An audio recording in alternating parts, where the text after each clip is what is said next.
day of the sex offender administration. Defense Secretary Pete Hegseth said Tuesday that a couple of hours passed before he was made aware that a September military strike he authorized and watched live required an additional attack to kill 2 survivors. Quote, "I did not personally see survivors," close quote, he said in a response to a reporter's question. Quote, "This is called the fog of war," close quote. Did not personally see does not mean he didn't know. What Hegseth calls a fog of war, I call it government-sanctioned snuff film.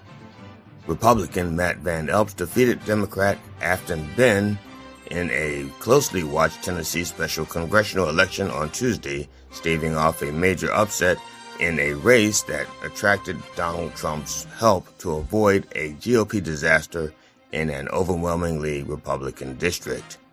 Relying on Trump's help to avoid a disaster is like relying on cancer to cure your leprosy. In a major philanthropic move, billionaires Michael and Susan Dell are donating $6.25 billion to deposit $250 into savings accounts for up to 25 million American children. It will apply to children ages 10 and under living in zip codes where the median income is below $150,000. That's the good news. The bad news is the money is in Trump crypto coin. The Trump administration on Tuesday said it paused all immigration applications, including green card and U.S. citizenship processing, filed by immigrants from 19 non-European countries, citing the concerns over national security and public safety. So white people can do the jobs that white people didn't want to do. This has been the Dr. Reverend Jelly Roll with headlines and punchlines for December 3rd, 2025, the 307th day of the Sex Offender Administration. Join me live at the Church of Last Resort Sunday mornings at 9 a.m. Eastern Time on MyDog TV.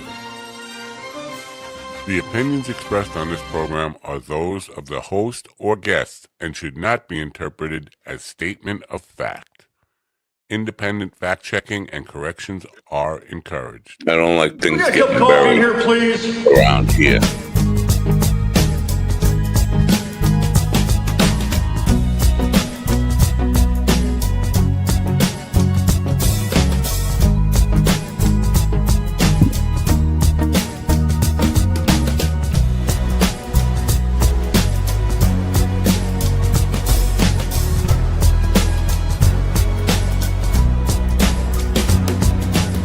Damn good coffee.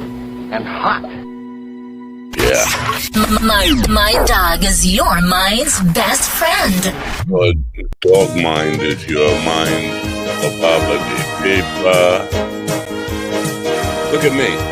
My dog is your mind's best friend. Blah, blah, blah. Wake up, America. You've got a dog that needs walking. That's right, sunshine. Just put on a big pot of strong coffee and get ready to type your little hate mail with your opinions about kumbaya and flat earth insanity. Stand-up comedy? You want stand-up comedy? Well, we've got sit-down comedy. It's time for Coffee with the Dog. You make me laugh. No laughing. Keep the laughing to a minimum. Minimum laugh. I'm slumped. Yeah, and I'm improved. I am improved. In the shade.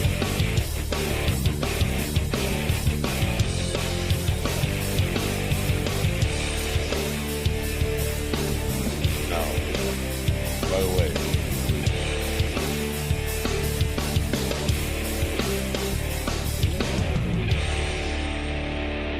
good morning, folks. It's Wednesday, December 3rd, 2025. My life is just going to shit. It's going to hell in a handbasket. I don't know, but maybe without the handbasket. It's just going to hell.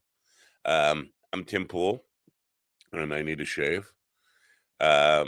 My head was cold, so I'm wearing this Tim Pool hat. It's not really a Tim Pool hat. It's more like Tim Pool's grandmother's hat. Like the grains of sand in our ass, so are the days of our lives. Well, yeah, I guess. I don't know how I would get sand in my ass. I haven't sat on a beach too long. It's been too long.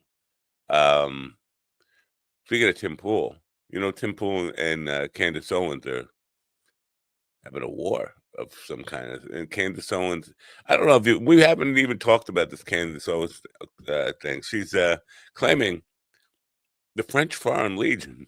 I'm not making this up. I'm not making this up. The French Foreign Legion has put a hit out on her because of the things she has said about Charlie Kirk. The French Foreign Legion. It sounds like made up. It sounds like a Beau Geste movie or something. French Foreign Legion.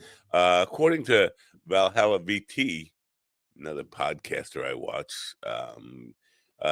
he's a former Green Beret, and I don't know, he's got some ins with the French Foreign Legion. I feel stupid even saying French Foreign Legion. It's like that way we go to get cheap tap beer and like on a Friday night, hang out with your buddy. Oh no, that's the VFW, Veterans of Foreign Wars. It's a French Foreign Legion, Veterans of Foreign Wars, whatever. He's a Green Beret. He knows about French Foreign Legion. He says there's something to this. Like it's not just made up.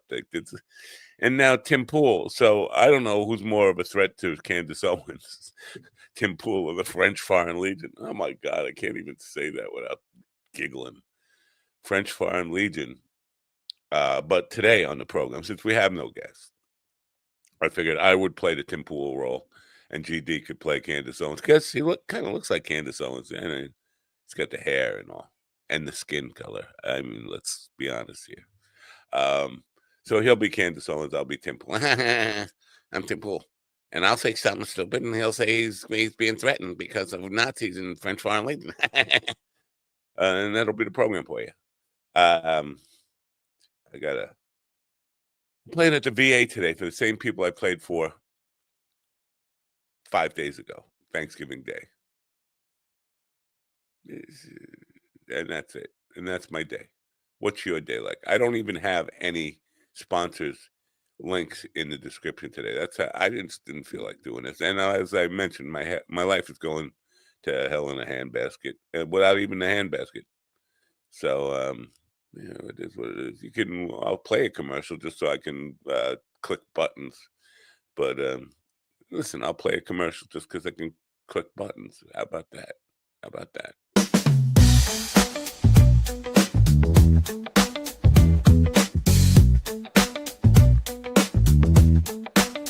Because Steven to sit down, really wants to get down. Stevie likes to get it on with a girl that's made of silicone. He goes to Tantalene, click on link. He goes to Tantalene, soft and pink. She comes without a head, but at least she'll never shit the bed. You need a fake rubber squeeze, be like Stephen Ortiz. Lube it up, it's so soft. Get your 10% off. He goes to Tantalene. He goes to Tantalene. He goes to Tantalene. who's commenting over in the comments auditorium? Why am I still seeing that? I don't know.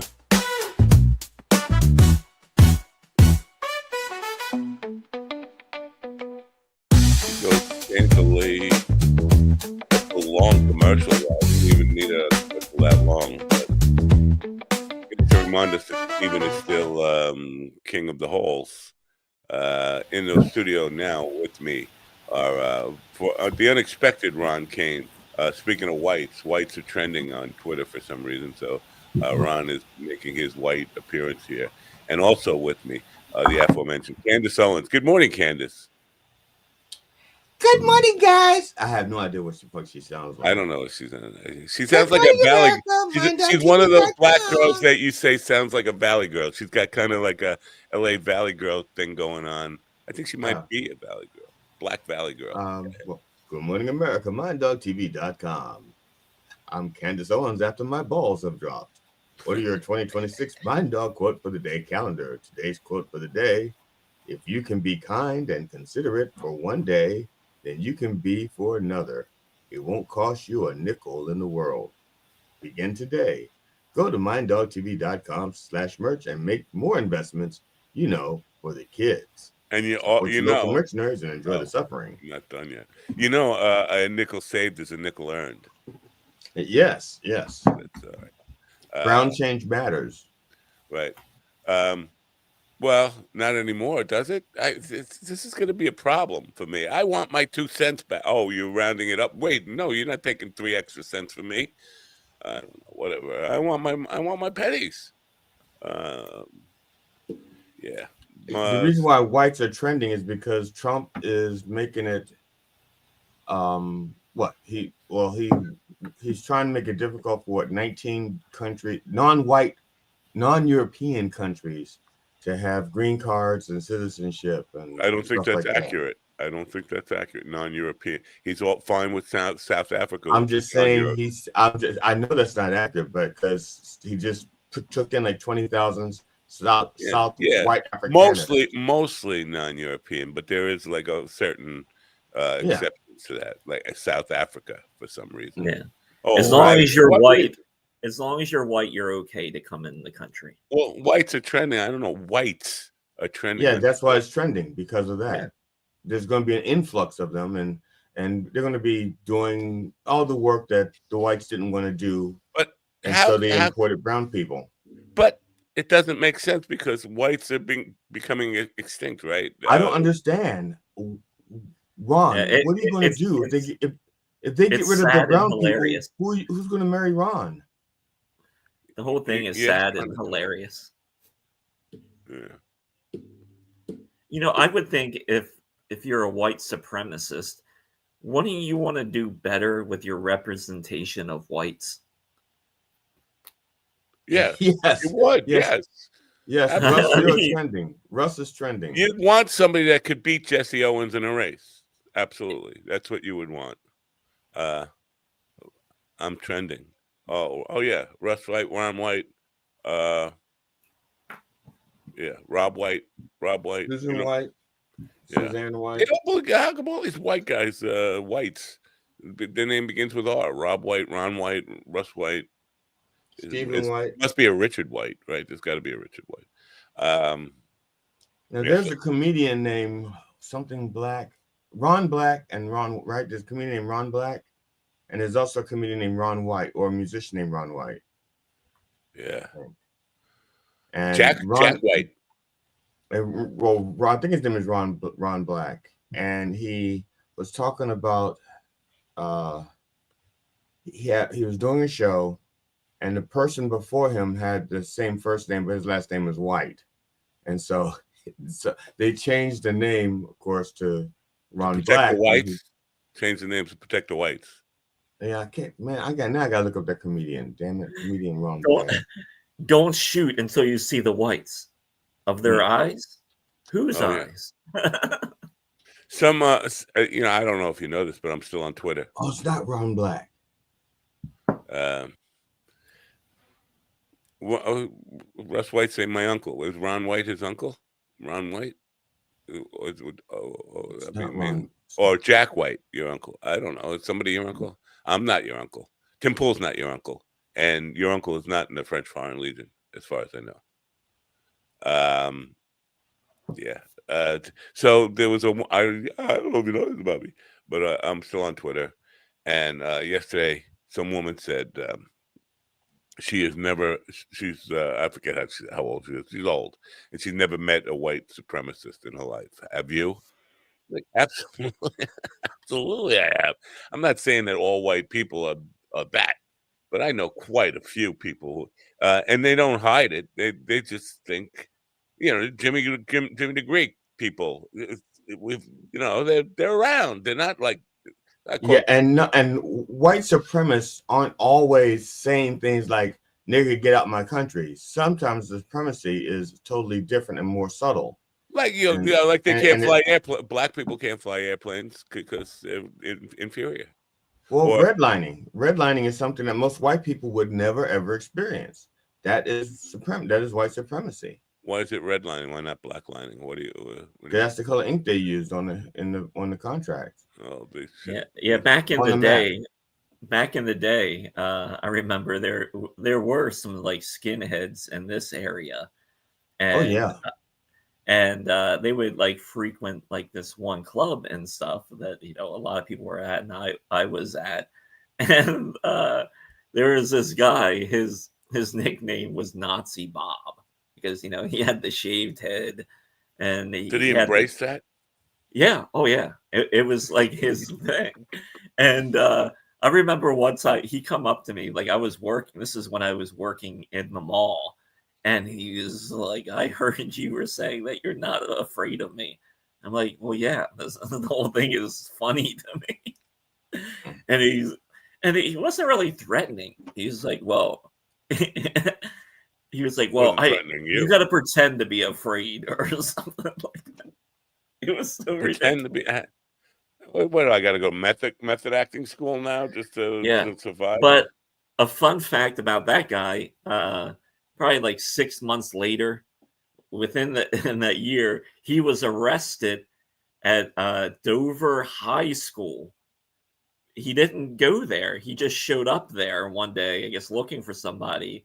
And apparently he had some guns in his car or some shit, and he got arrested. It's Pennsylvania. Who doesn't have guns in their car? Really? Come on.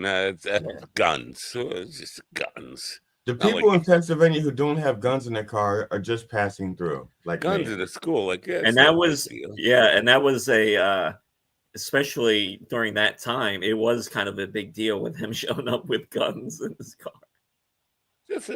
I remember the skinhead phase. I didn't. Well, first of all, once white people invented skinheads, I didn't trust bald people anymore. Because up till then, the only bald white people I knew were Tully Savalas, Yul Brynner, and there was another one. No, but there were just not a lot of white people with bald heads. And then the skinheads came around, and that freaked me out. Whenever I saw a bald guy, I wanted to cross the street, go to the other side. Then I started to look for other signs. It's not just having a bald head. But have you ever met a skinhead that had made the conversion? Like back? You mean tried to go back and he still had the tattoos? Yeah. Well, not even like he always stabbed one on the program. I don't know. He's in a wheelchair, but he was. Because I knew a guy that he was like a skinhead for a moment, and then something changed. I think that's when like Bob got arrested, and he was like, "Yeah, I think I'm done."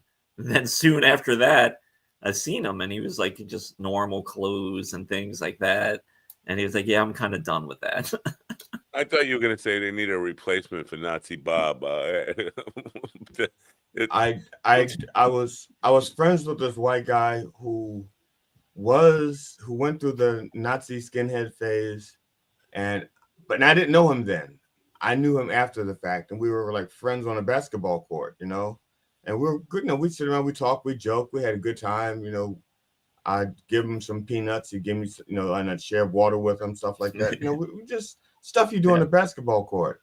And then we were playing a game. We were like skins and shirts and skins. And he didn't want to take off his shirt because he had never taken off his shirt around us. And he was like, "Can't we be, shirts and they'd be skins?" And I think I said something stupid like, "Well, I was skins last time, so it's just, Oh, I know what I said, because we had 4 black guys on our team, and he was the only white guy. And on the other team, they had 4 white guys and 1 black. And so we just said something. I just said something like, "Well, they need the suntan," or something like that. No, they need this. They didn't bring sunblock. That's why they got to keep their shirts on. So we took our shirts off, and we saw the stuff. He goes, "Look, that was my past. I'm not like that anymore." He goes, "I can't get he goes, "You can't get rid of a tattoo, And, yeah, you can. Well, these are big fucking tattoos. Yeah, you can get rid of them. So people do it all day. But I'm more confused about why anybody would willingly make themselves bald. That's just listen, as a bald guy, a guy who went bald in his 20s, I always felt like it was akin to a handicap. That's like, I'm gonna cut off my legs just to be part of a gang or something. But then also kind of in the mix of skinhead, not quite skinhead, are those Yeah, I straight agree edge. with. They I call gotta they're wait. called I gotta straight take edge. part of Slaptail here with Grandma. Not, Candace Owens not spitting out her story there. It's not sperm. No, I'm sorry, Ron. I interrupted you, but it was very important to kind of. I forget. Okay, because I'm grandpa. We're married. I don't know if you know. Tim Pool and Candace Owens now married. Whatever. I'm sorry. I'll just leave. I'll show myself out. Don't I have some edibles to eat or something? Yes, I do. What are we doing here? Why are we even doing it? Besides the fact that as the show gets worse, the numbers are going up. How the fuck is that happening? I don't know. People are trying to make they're de-evolution. documenting the moment that society went to hell. But have you two had interactions with straight edge guys? What's a straight edge guy? I don't even know what that means. A straight edge guy, he doesn't like drink or do drugs, but he sort of dresses like a neo-Nazi, but they're like against that shit. Andrew But Schultz. It's hard to tell them apart from neo-Nazis. Huh. What is the neo part of it? I know what the Nazi part of it is. I don't know. I'm not even sure if that they're using that term anymore. Yeah. Well, I think some of them. Well, yeah, it's hard to tell because sometimes the neo obviously comes from the Matrix, so they're Matrix Nazis. It's obvious. But the alt-right, I think, is the term they prefer now. Yeah, or they identify as patriots. I think alt-right. they just want to be called patriots now. Yeah. Some every day I get emails from people who say they want to hire me because of my past experience.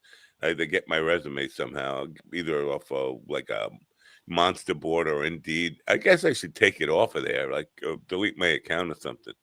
But I'm getting one now. I have no idea what this position might.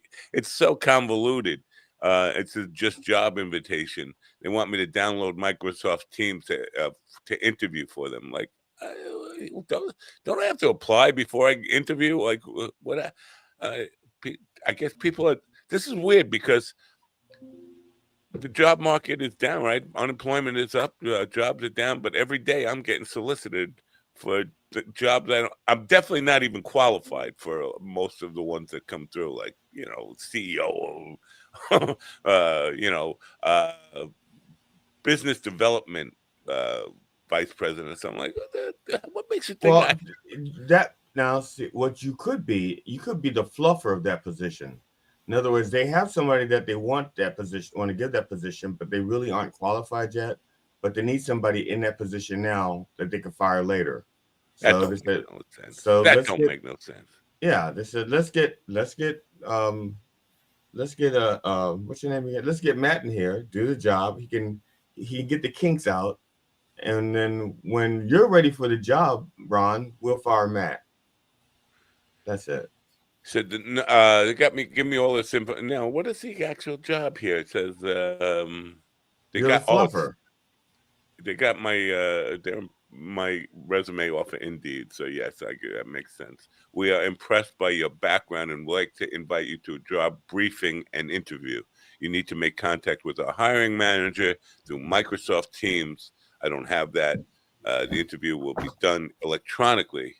And then it says, note, this interview will be done online via instant messaging only. So video, webcam, nor calling isn't required for this process. So I'm be like texting back and forth. What that? That's weird.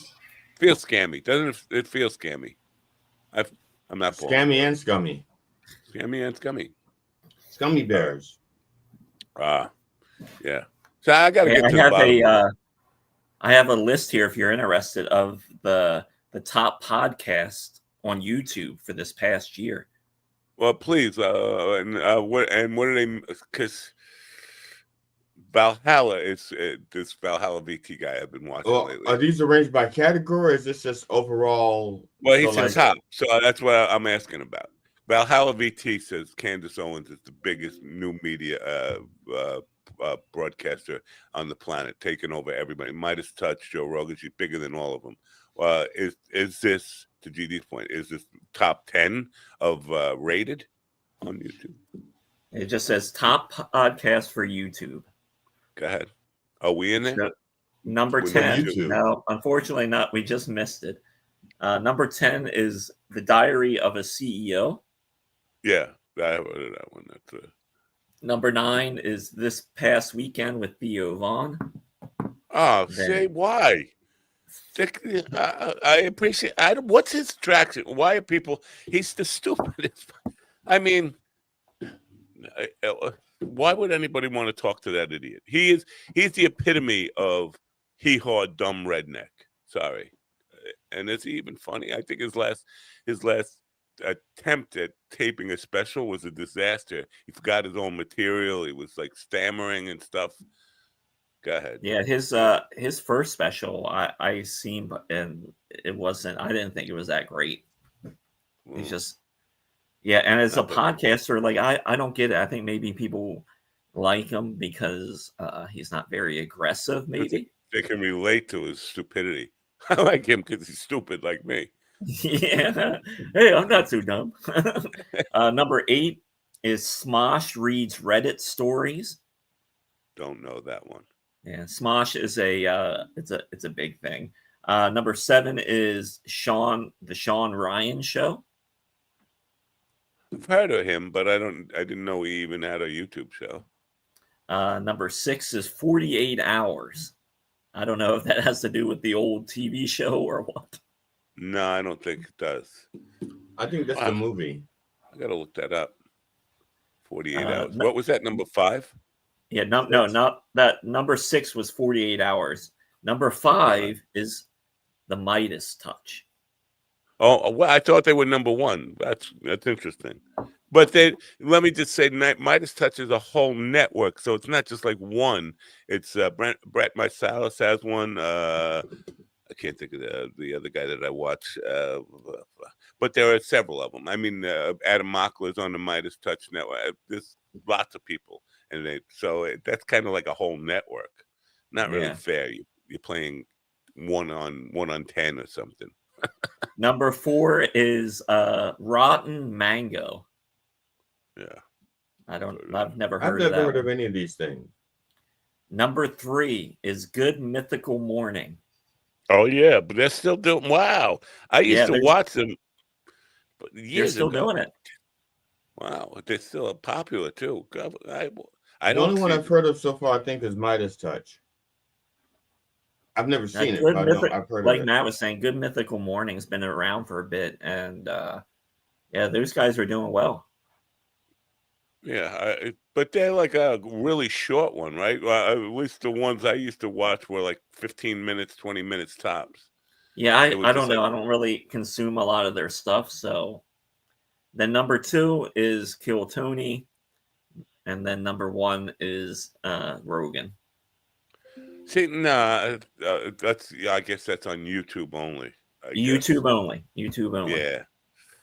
I don't think that's true. Numbers wise, I don't think Rogan is. I know he was losing a big part of his audience, and Kyle Kalinske seems to get off on documenting how his audience is shrinking and all that stuff, and even on YouTube.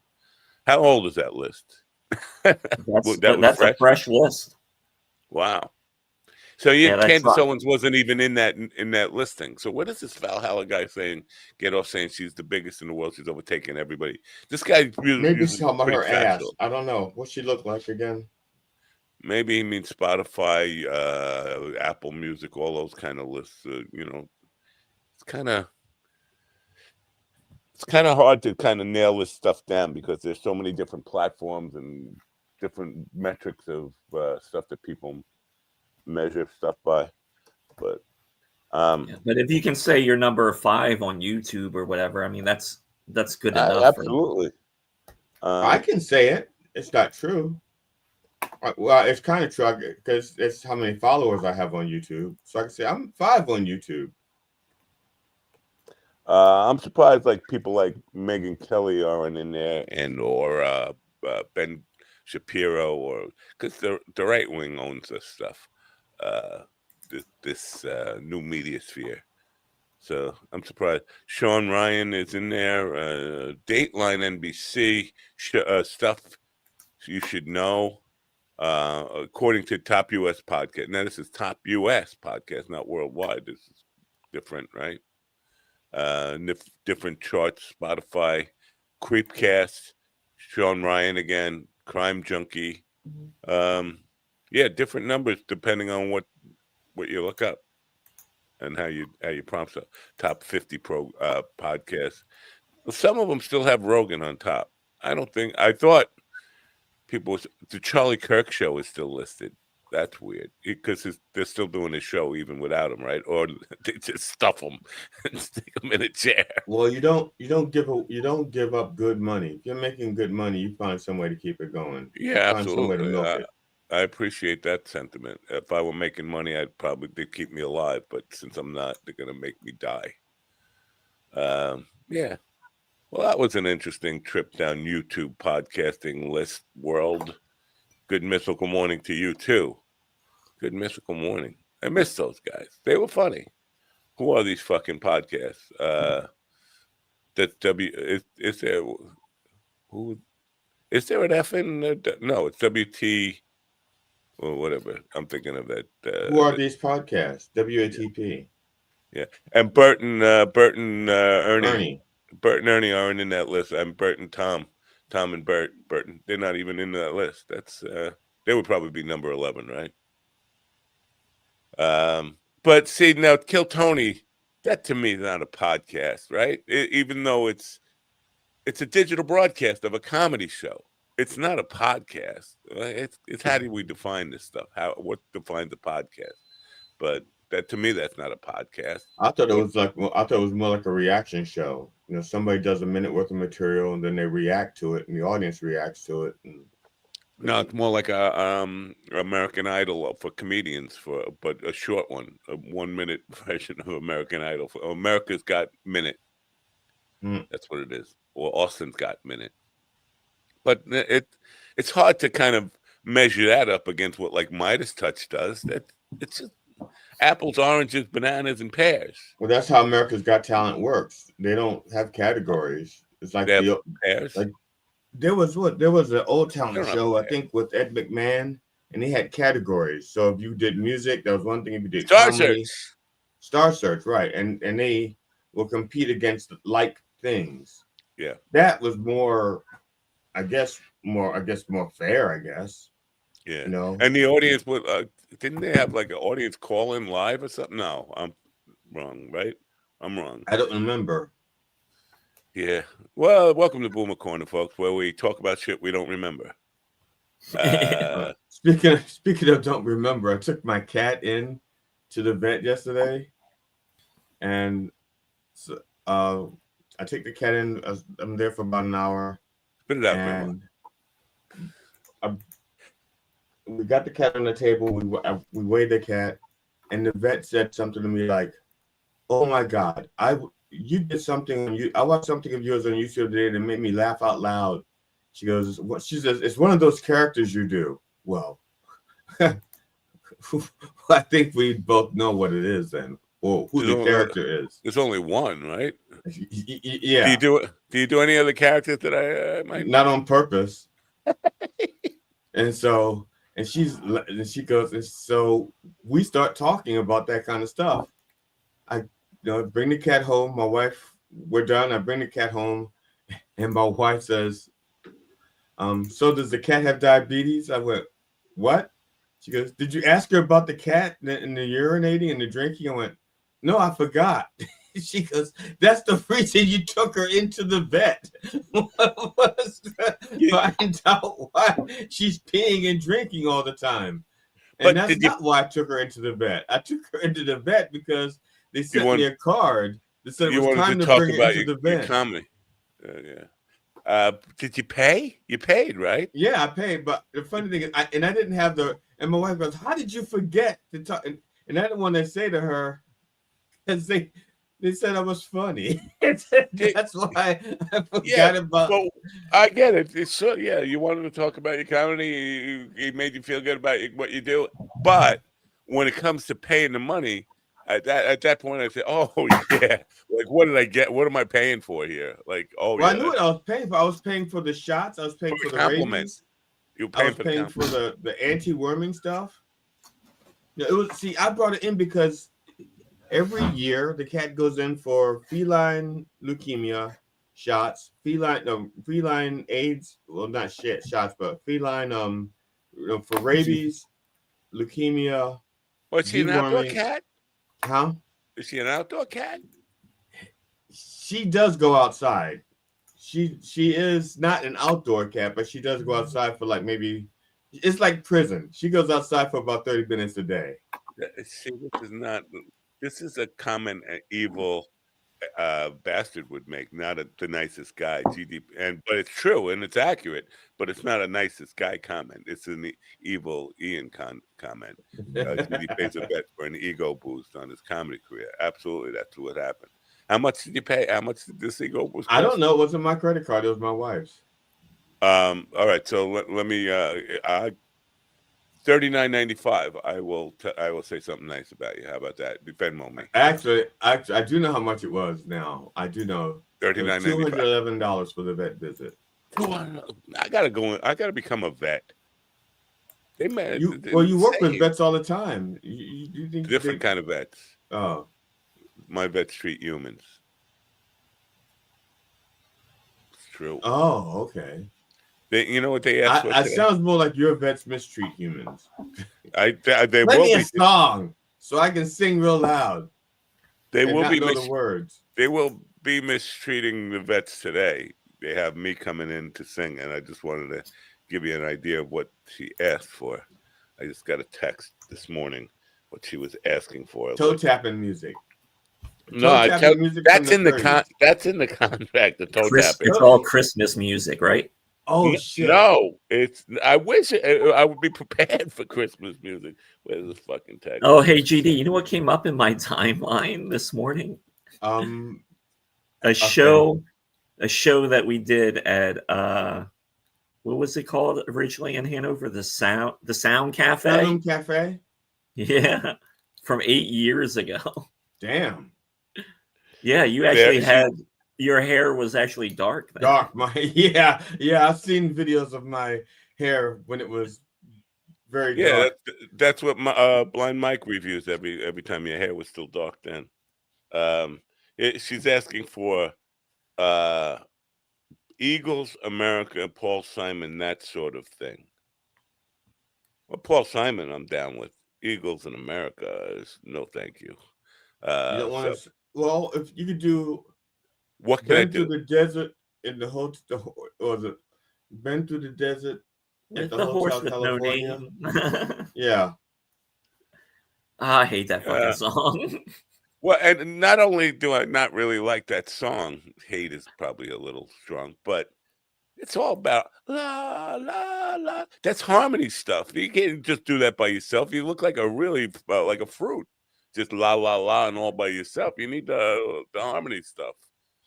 And the Eagles, Don Henley stuff. The Eagles' best songs are Don Henley. Does this voice sound like it's a Don Henley voice? No, of course not. There was the week that History came out, the best of America, their greatest hits.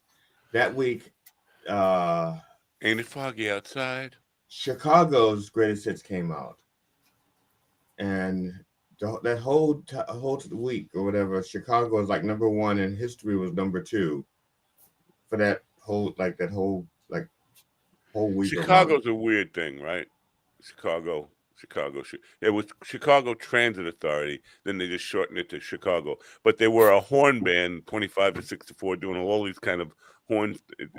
Does anybody really know what time it is? And then they went into like soft ballads that had no horns on it. Like it was a regime change. Matter of fact, in the beginning, there was a battle between, I think it was like the guitarist and some other musician in the band. Well, the guitarist died. Yeah. When he died, I think is when the other guy, his way, that's when they switched over because like there was a conflict and the guitar guy always won the arguments. And once he died, he wasn't there to argue anymore. So there was a retard named Matt Napa who forgot to hit the go live button on Instagram. The fact that it's not automatic like all the other platforms. It's a pain in the ass. So I just hit live now. So Instagram has not been seeing us for the last 20 minutes or whatever. Like, big deal. 40 minutes. Holy shit. Time flies when you're saying absolutely nothing worthwhile, right? It's Well, funny. I was watching. we talk about skinheads and whatever else. When my wife isn't here, I have to turn the television on for the cat so that she doesn't feel lonely. And this morning I didn't turn the television on because the cat was asleep. I didn't want to disturb her. And so she came and got me. And I had to go like around 9:03. She came and got me. So I had to go in the other room to turn the television on for the cat so that she would not be lonely. And she watches Stephanie Miller in the morning. And the funny thing is, while I was watching, I thought to myself, the Stephanie Miller show is not much different from us. There really aren't, except for they know what news they're going to talk about. They spend like their 2 hours bashing Trump. And I never bashed Trump ever. Yeah, I would like to bash him. I would like to bash him. But the Secret Service, if they're listening, I'm just kidding. That's a joke. We'll just tell them that bash is slang. It's what the young kids call have a fist bump. That's how kids say fish bump now. The nicest guy is saying, "Give me a break. I'm a week off weed." Are you sick? Because that's what happened to me. I was sick and I was a week off weed. Still, I'm not really back on the weed. I got gummies, and the gummies. It's not the same, man. It's just not the same as a good joint. But I hope you're not saying, if you're sick, I hope you're feeling better there, or get better and get back on the weed. Why would anybody, I should say this like I don't know, like I haven't done it, voluntarily get off the weed. Why would anybody volunteer for that? Especially now in the world that we live in where you want to volunteer to get on the weed. I have a friend of mine who's got a medical. It's a lie. They have a permit. Well, whatever it is that you have when you have permission to use medical marijuana. I don't know if it's a permit or a license or whatever documentation she has. Just a card. Okay. She has that for medical marijuana, and she has, my God, she has like bags. Like whenever we go to visit, she's like, "You got to try this." It's like, no, we don't need. And she brings out all these weeds and tells me what each one does. This one helps me feel blah, blah, blah. This one helps me feel blah, blah, blah. It's all bullshit. It's all bullshit.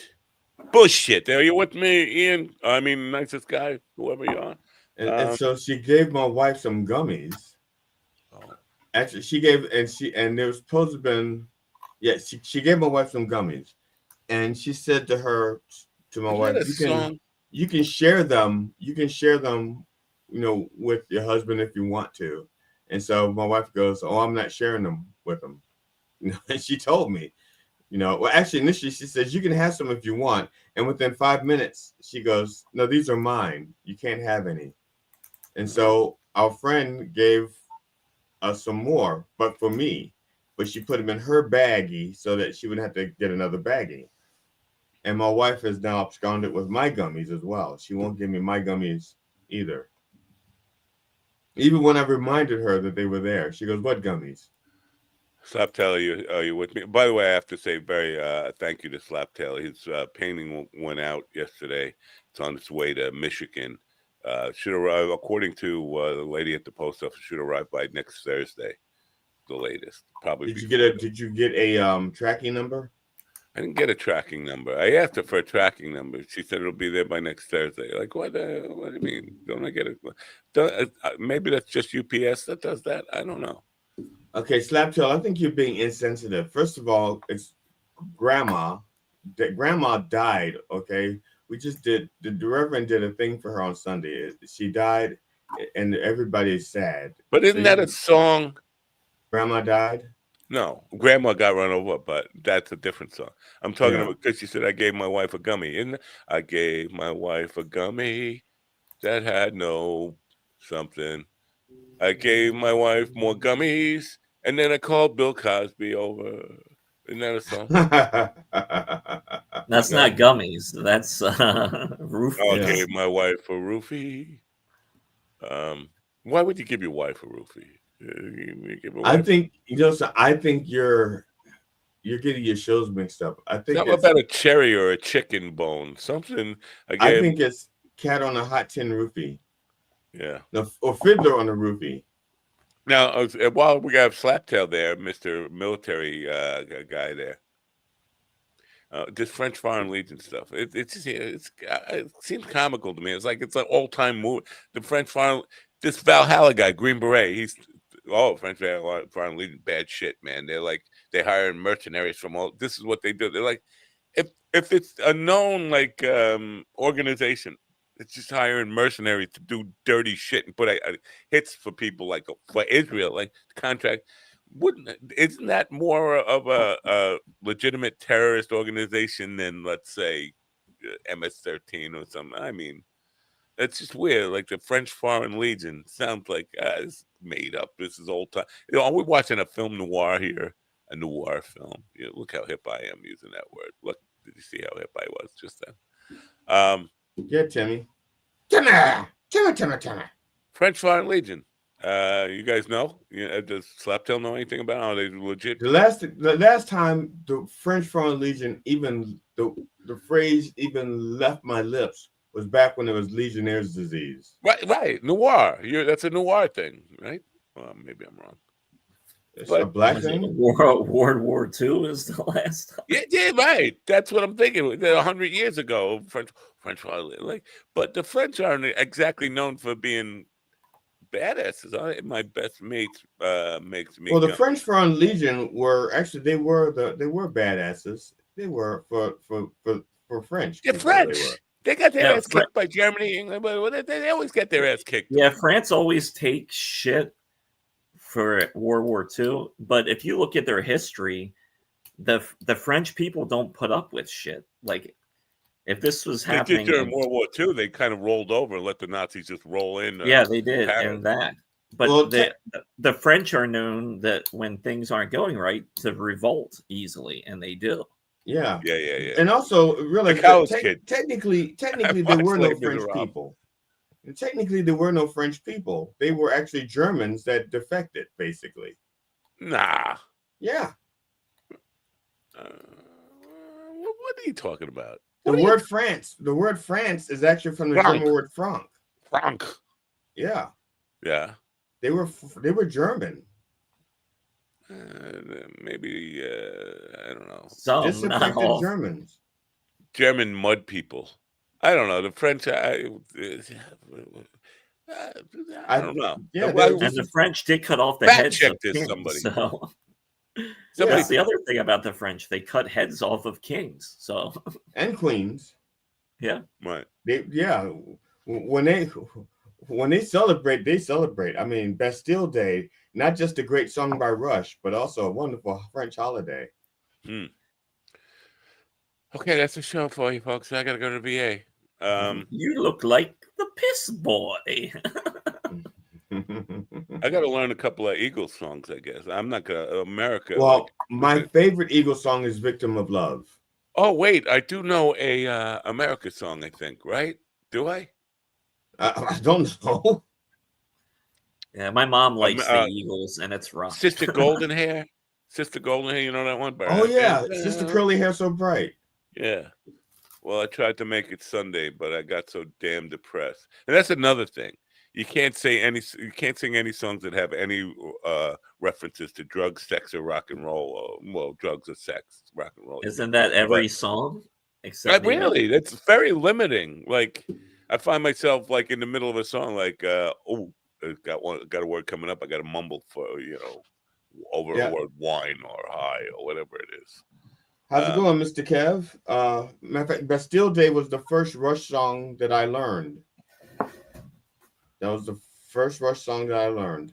I had Was that in a trivia? Oh no, trivia is tonight. So you're gonna be doing. Will that be one of the trivia questions? What is the first Rush song that you? I don't know. It could be, but the way I learned it was And Matt, you can appreciate this. I I bought don't up. appreciate it. It was from their live the live version, I 2112. don't appreciate it. I don't Their appreciate live album, 2112, and to learn it, I slowed it down to 16. Yeah. So that it dropped everything an octave lower, approximately an octave lower.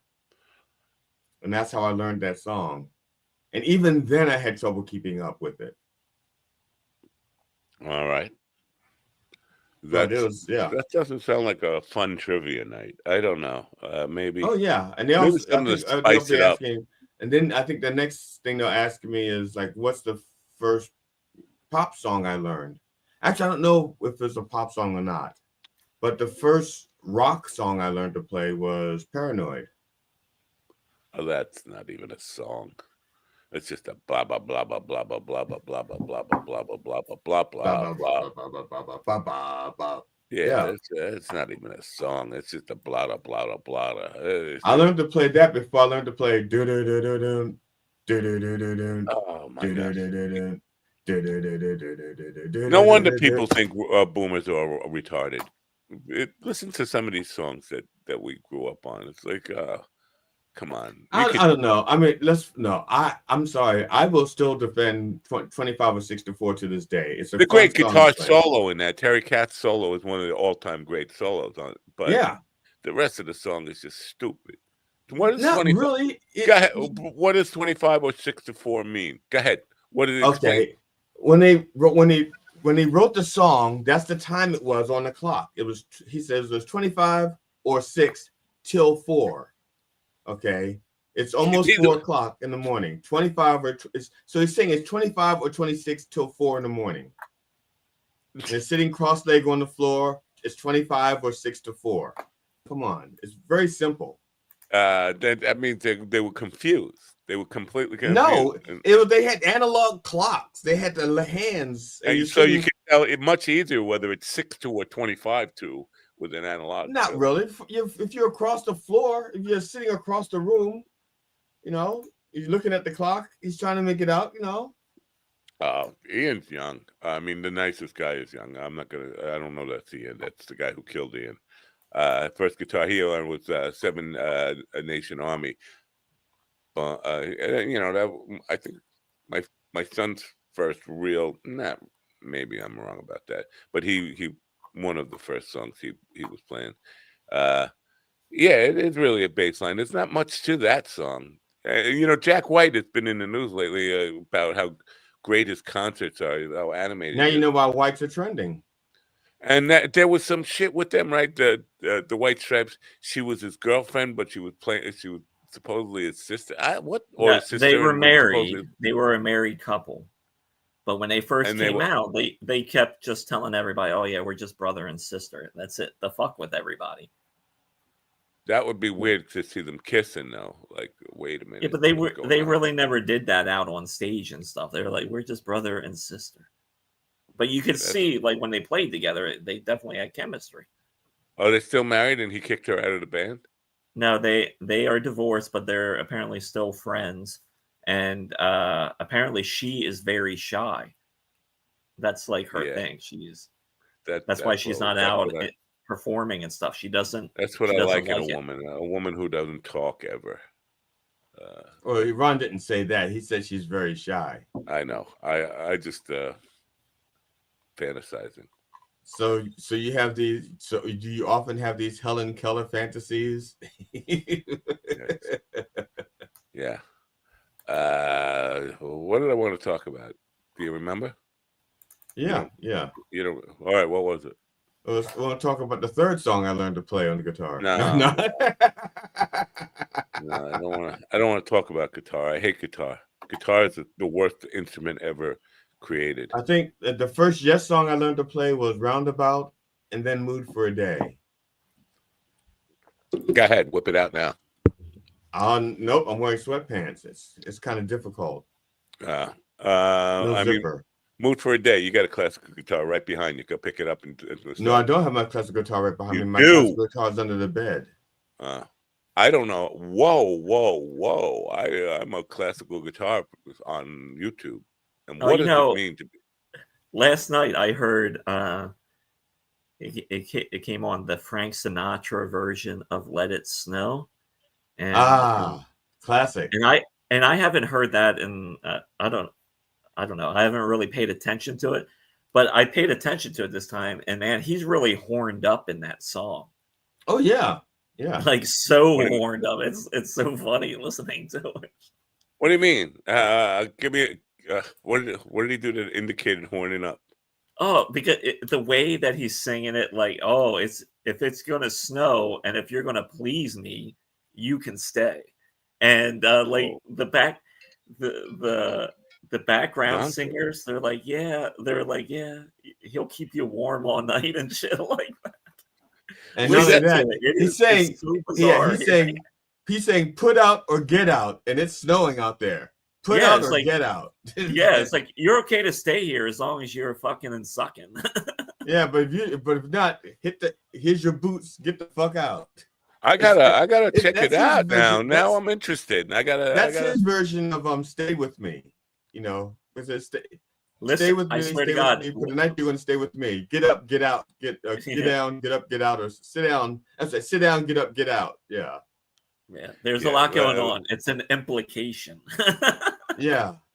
In those days, and this is important context, nobody wrote their own songs. It was somebody wrote the song for you. So it's not like. Well, I didn't say he wrote it, but he definitely. But when you're singing that stuff, it's not like you're singing your own words. You're interpreting something, and then you see what's written there, and you say, "Oh, okay, let's go with this." Listen to that song, and it sounds like he's either getting jerked off or blown while he's singing that song. There's another one that's something like that. It's like "Baby It's Cold Outside." Baby It's Cold Outside, the Dean Martin version, and I forget who was the other singer on it, but that was the one that got banned by radio stations when "Wet Ass Pussy" was the #1 song in the country. Yeah, because I think they're saying that sounds like rape. Yeah, that was like kind of the bit, and everyone else is like, we like this song, so fuck you. Yeah, Tom Cotter did a whole 7-minute stand-up bit on comparing the lyrics to the two songs. He's proof that America has lost its fucking mind. Like, I really must go, baby. It's cold outside. Loving the snow, baby, whatever it says in there. And then he goes to the other one. It's like, you're gonna need a mop for this wet ass pussy. Like, that's #1, and this one is banned. Yeah, I mean, a lot is implied in that song, but I mean, the song "Dance Hall Days" by Wang Chung is fucking worse than that. It's about grab your baby by the hair and prey upon her darkest fears. What the fuck? That is a fucked up lyric. Yeah, scare. Come on, man. I'm gonna grab that. I'm gonna scare you. I'm gonna scare that pussy out of you. Wow. But that song is played everywhere. Yeah, I never understood the "Baby It's Cold Outside." Like, you're surprised that a man wants a woman to stay with him all night so he could put the moves on her? I mean, there's no excuse for I'm not excusing the behavior, but back in the day, they called it slipping a Mickey. It was like a common thing. Like, people did it all the time. Mickey Collins was a drink that you would get women really fucked up on. Mickey Collins? Mickey Mantle. Yeah. But slipping them a Mickey. Yeah, I hate this shit where they always try to like portray like the 50s and 60s as like this innocent time. It's like, it fucking was not. So much shit was going on. You just didn't hear about it because it was easier to get away with. And they didn't have people gabbing all over. Women didn't have a voice. Women didn't have a voice, and so they weren't believed when these things were happening to them. Oh, that's now you got me excited. Women didn't. And it's funny when you watch movies like from like the early 50s and stuff. My wife, she just watched this movie called Tension, and I think it was from like 1949 or something. Mm-hmm. And the guy, throughout the whole movie, there's a buildup where he wants to slap her. He wants to slap this woman. And there's a couple times where he gets interrupted, but then there's finally a scene where he finally gets to give it to her. Don't ever interrupt me when I'm slapping my woman around. I said, I'm trying to think. There was might have been a Philadelphia story with Katharine Hepburn and maybe Jimmy Stewart. I think it was Jimmy Stewart. Or was it Cary Grant? Were they both in it? And he smushes her face. He just takes his hand and just smushes her face like that. I think they were both in it because I think Cary Grant and Jimmy Stewart were both trying for Katharine Hepburn's affection, right? Cary Grant was a weird dude, right? He was like a closeted cross-dresser or something. I think he got arrested one time or for speeding or something. They took him to jail. He was wearing women's panties or something. He was just keeping them warm. Now I'm getting sued by Cary Grant's estate here. Wow. AOC's looking hot these days. Can I tell you how hot she's looking? Holy shit. I'm not a guy with a Latina fetish. That's my brother or my ex-brother. You know that, right? I don't have to tell you that. Right.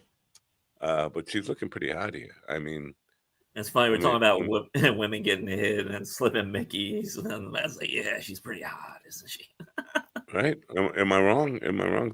For you, MTG people are like, oh my God, she's saying all of these things. Like, what's gotten into her lately? Oh, like she's bucking against Trump. She's bucking against the administration. The issues of the subsidies are real. It's not something that anybody can say is made up. If you double their health insurance or even triple it, these people they're either gonna have to drop it or they're gonna be choosing between rent and their health insurance. As a conservative and as a business owner in the construction industry and as a realist, I can say, we have to do something about labor, and that needs to be a smarter plan than just rounding up every single person and deporting them just like that. All I've seen is a revolving door of foreign leaders in the White House. Have regular people's bank accounts been affected? Has the stress come off?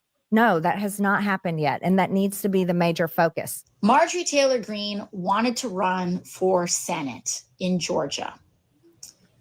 She wanted to run for Senate earlier this year. Don't you want to run for governor? Georgia. She wanted to be the Republican nominee for Senate.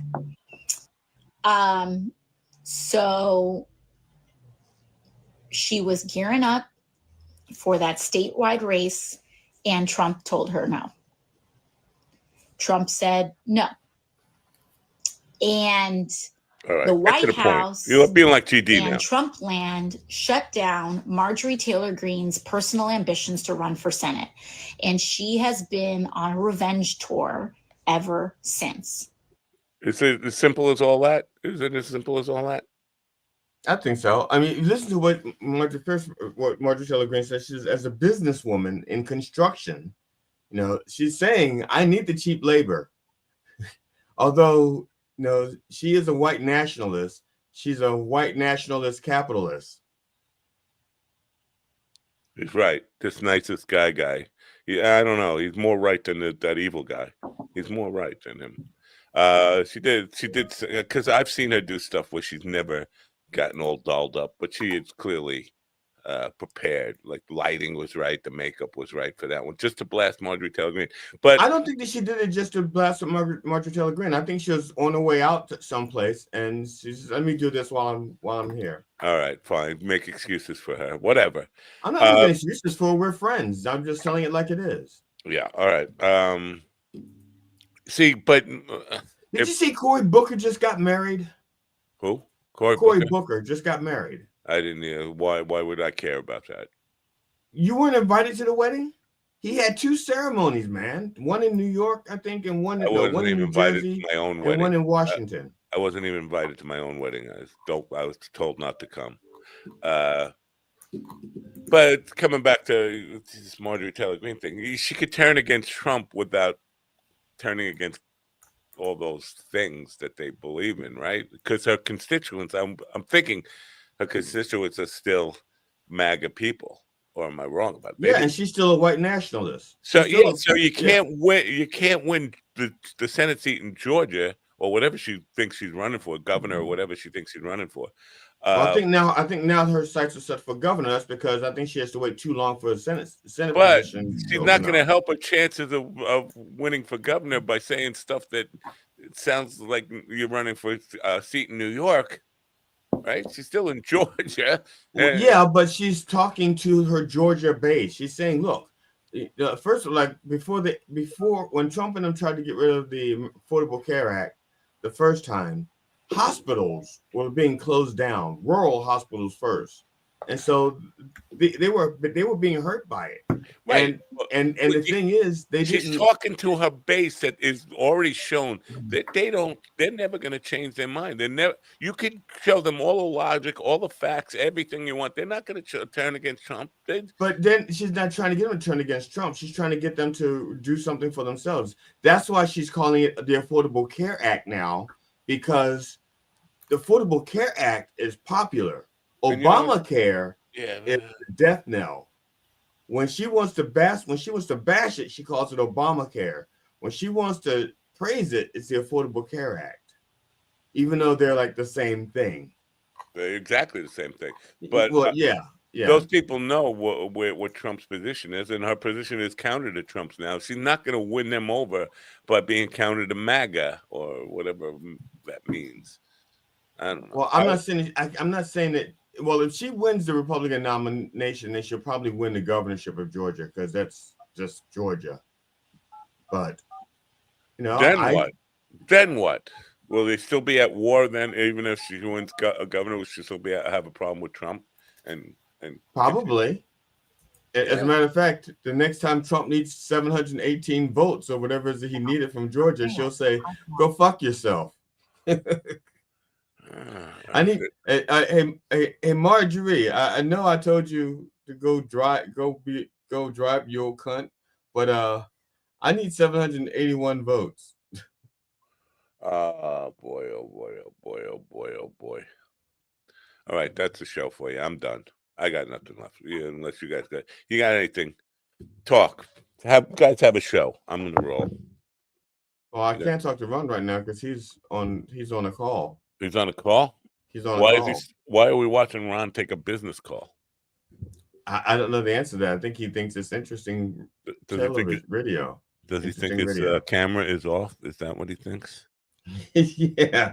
He doesn't realize that the image he's seeing in his monitor is himself. Smell. Yeah. I can't. Whoa. See? What crawled up in there and died? That's called Popuspatuk Special.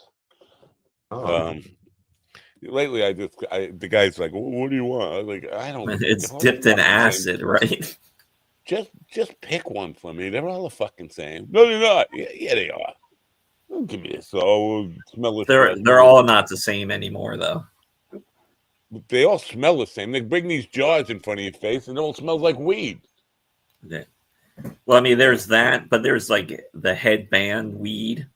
Have you ever tried the headband? Can you tell the difference by smelling a big fat jar, like one of these, whatever it is, 2-pound jars, whatever they put it under your nose? Can you tell the difference from one to another, like to another? Oh, that's the one I want. No, not by smell, but there are different strains and they do different things. But that's the way they. Which one do you want? I don't know. And then they start bringing them in and see it, smell it, like yeah, it smells like weed. That's the deciding mechanism that they have for you is like, smell it. Okay, it smells like weed. Oh yeah, that one smells like weed too. That one smells like weed now, too. Do they give you a palate cleanser after you smell it? Like, do you smell it and then they give you, okay, now smell this to get that out of your nose? They fart in your face. Yeah. Oh, okay. So that's a palate cleanser for you.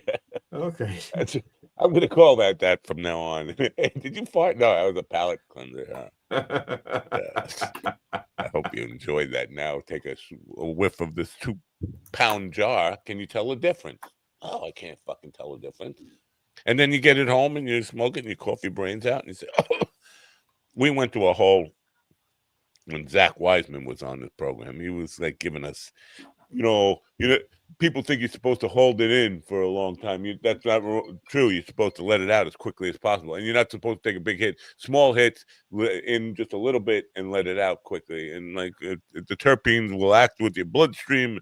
Like, well, I'm not into science class. Sorry, good parts. Yeah, just as you shut your mouth. Do your entire joint in one hit. You're just like, yeah. Yeah. But yeah, so it's not. I'm word to science, just not the science of weed. When it comes to weed, I just want to get high. That's it. I would like to try. Have you seen those videos online when they put people in like the little tents and the masks and things like that? No, and then they this those could are be fantastic. me. I'd like to try that. I'd like to try a lot of things, including DMT, but nobody will let me do it. What do you mean nobody will let you do it? You need to know from your mother. DMT is fun.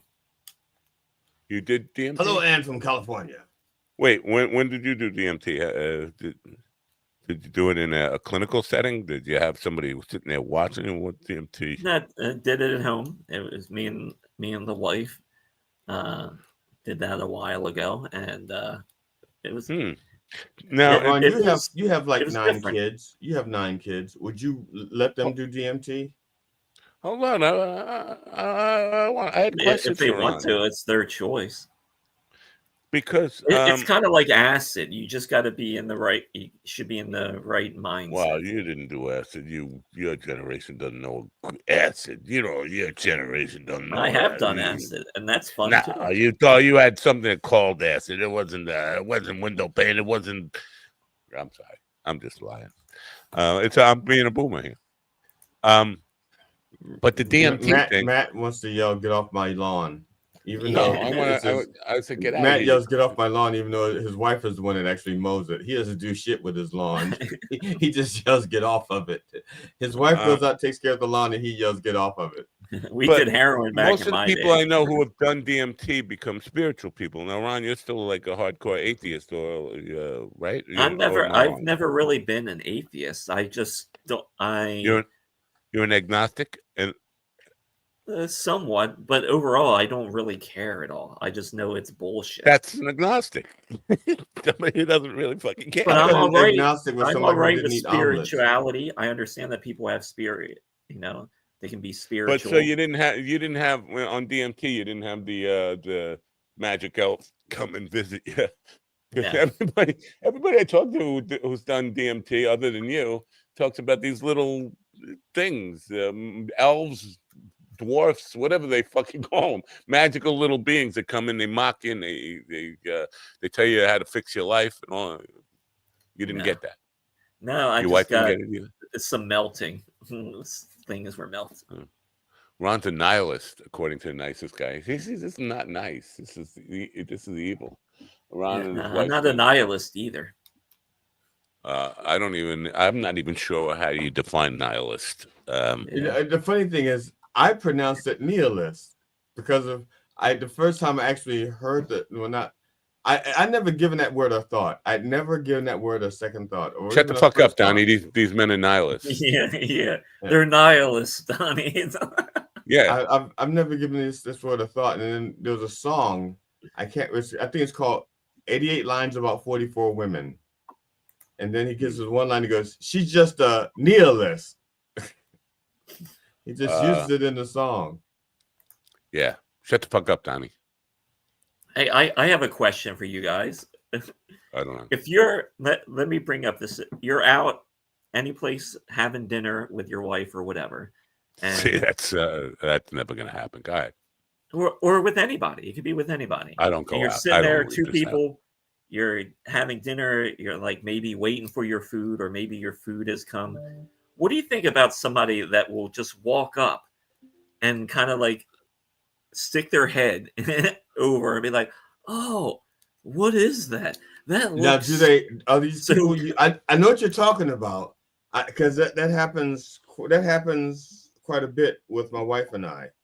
Now, my wife's opinion is, if it's a woman, my wife says she just wants to get a good look at you. And if it's a guy and my wife is wearing something low cut, she thinks he's just staring at her tits. So he like sticks his head and goes like her food is there, and he goes like, "So that looks good. What do you have there?" So it's like, "My food's over here." She's going like, "My food's over here." I think you would benefit greatly from being like me in the respect that people don't go. They think you're a violent lunatic who's escaped from a mental hospital and won't even go near you.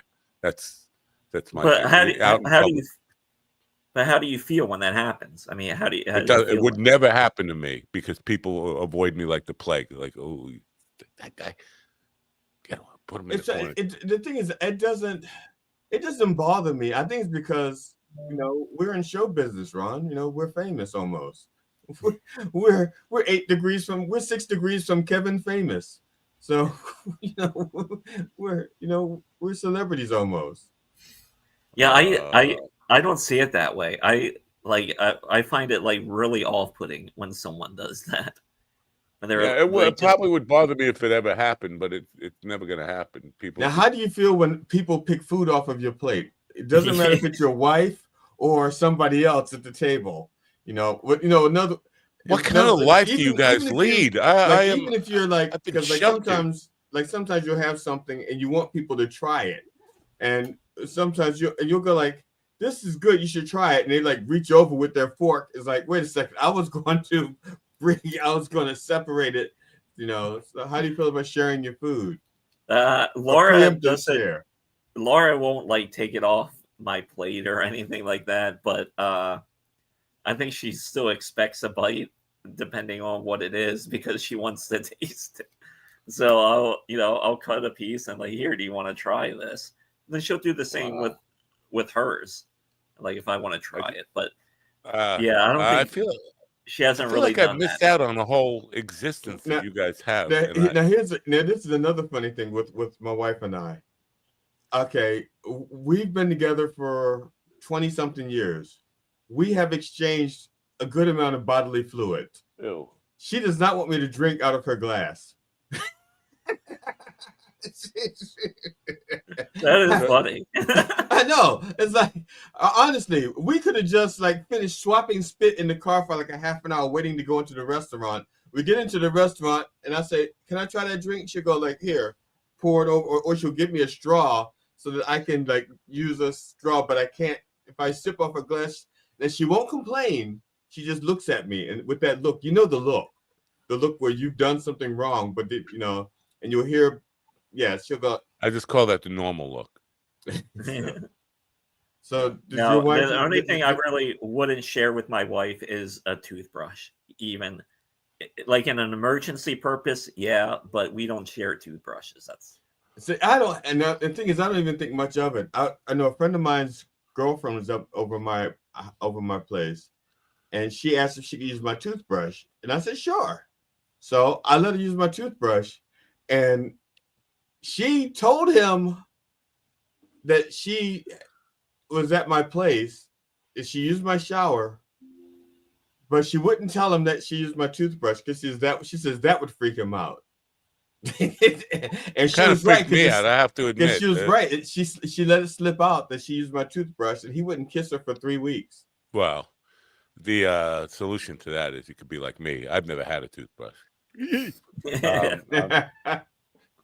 Nihilism. This is the part of the show that brings the value. We're going to define nihilism for you, folks, and this is the moment of value right here. Nihilism is a philosophical viewpoint asserting that life is without inherent meaning, value, or purpose. I'm definitely not a nihilist. I am. I think I just have figured it out. Thanks to Wikipedia or whatever. Just Google. Life is without meaning or purpose or, value. I don't know. Yeah, not to me. It's got no value. To Elon Musk, it's got value. It's got $1 trillion worth of value. He hasn't hit $1 trillion yet. I think he wants to be the first one to hit $1 trillion.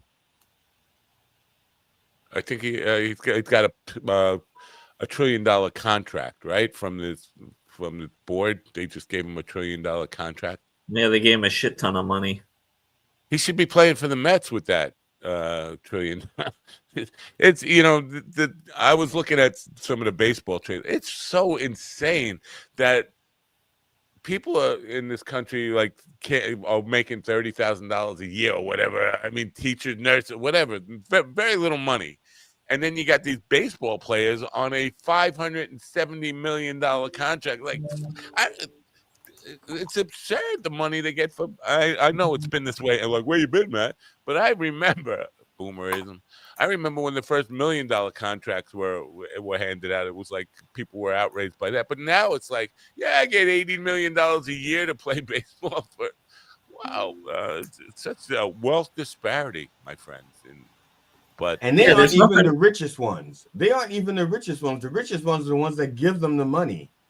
right, yeah. Yeah, there's plenty to go around, and I hate that when people like, well, you don't want people. I don't care if someone makes money, but eventually there is a point where it's like, you know, how much is enough, and you can't take it with you. Well, So apparently, some people think you can take it with you, right? What is Musk saving for? I mean, he's what? He's got to be in his mid 50s to late 50s, right? Something around there. I think And so. Yeah. $1 trillion. Like, why? That was the woman I had on the program, Diana Colleen. She's or Colleen Diana, whatever her name. Her book was "They Might Be Saviors," and her idea was pitch it to, because they all have this fucking enormous ego, right? They all just want to be, they want to be known as they want to be remembered in history books and all this stuff. You could save the planet and still have a chunk of, you could still live like a king left over. So you know, put that money to good use. I appreciate that idea. But, well, like, okay, for like the Dells, not the band, but the people that own the with Susan and Michael Dell, the ones that just gave Trump, basically, they're right. The money for the Bitcoin thing, is that the right. They invest in children's accounts. They have, what is it, 256? I forgot the amount now. It's more than $1. They have more than I have, right? A tad more. Just a tad. They're donating $6.25 billion. Okay. How do I qualify as one of these You kids? know they're getting something back from Trump. I'm really waiting to find out what the fuck they did. You know, they need to be pardoned for. They're on the list, aren't they? That's what I'm suspecting. Now, if they're not on the list, they made a lot of money. They're on some from list. If Epstein. they're not on the list, they're on a list. Right. All right. No, because they get $6.25 billion. And the thing is, the money isn't going into accounts for the children. They're going into investment accounts. So you know that the money that the things they're investing in are Trump stuff. No, they're probably getting like a $250 account for Trump steaks, Trump University, Trump wine, Trump sneakers, Trump Bitcoin. Hold on there, Grandma. What, you missed Trump phone? Remember the Trump phone? I didn't get to the list. You didn't get to it yet, but you got to. Right, because you told me hold on, Grandma. So I stopped. Well, people, this is the one that's present because people paid $540 for it to be delivered by August. Here we are in December, no such phones. None of these people are saying, "Hey, where's my fucking money? Or where's my money back with my phone? Come on." But it was supposed to be delivered August 1st. Now, I realize if I say this, I am inviting trouble. But how long are you going to be calling me Grandma? Well, just probably till Slaptail comes up with a better thing to call you. How about my name? Candace? What is why would the French Foreign Legion put a hit on Candace? Are we back with the fucking French Foreign Legion? Well, why would they put a hit on Candace Owen? There are so many people you could put a hit on. Me. But no. Maybe somebody else borrowed the name. Maybe they're so insignificant now that someone else actually bought the name French Foreign Legion. You know, it's like for the longest time there were no Black Panthers, and then someone else comes along and goes like, "We're the Black Panthers now. We're the new Black Panthers." Oh, really? I did not know that. They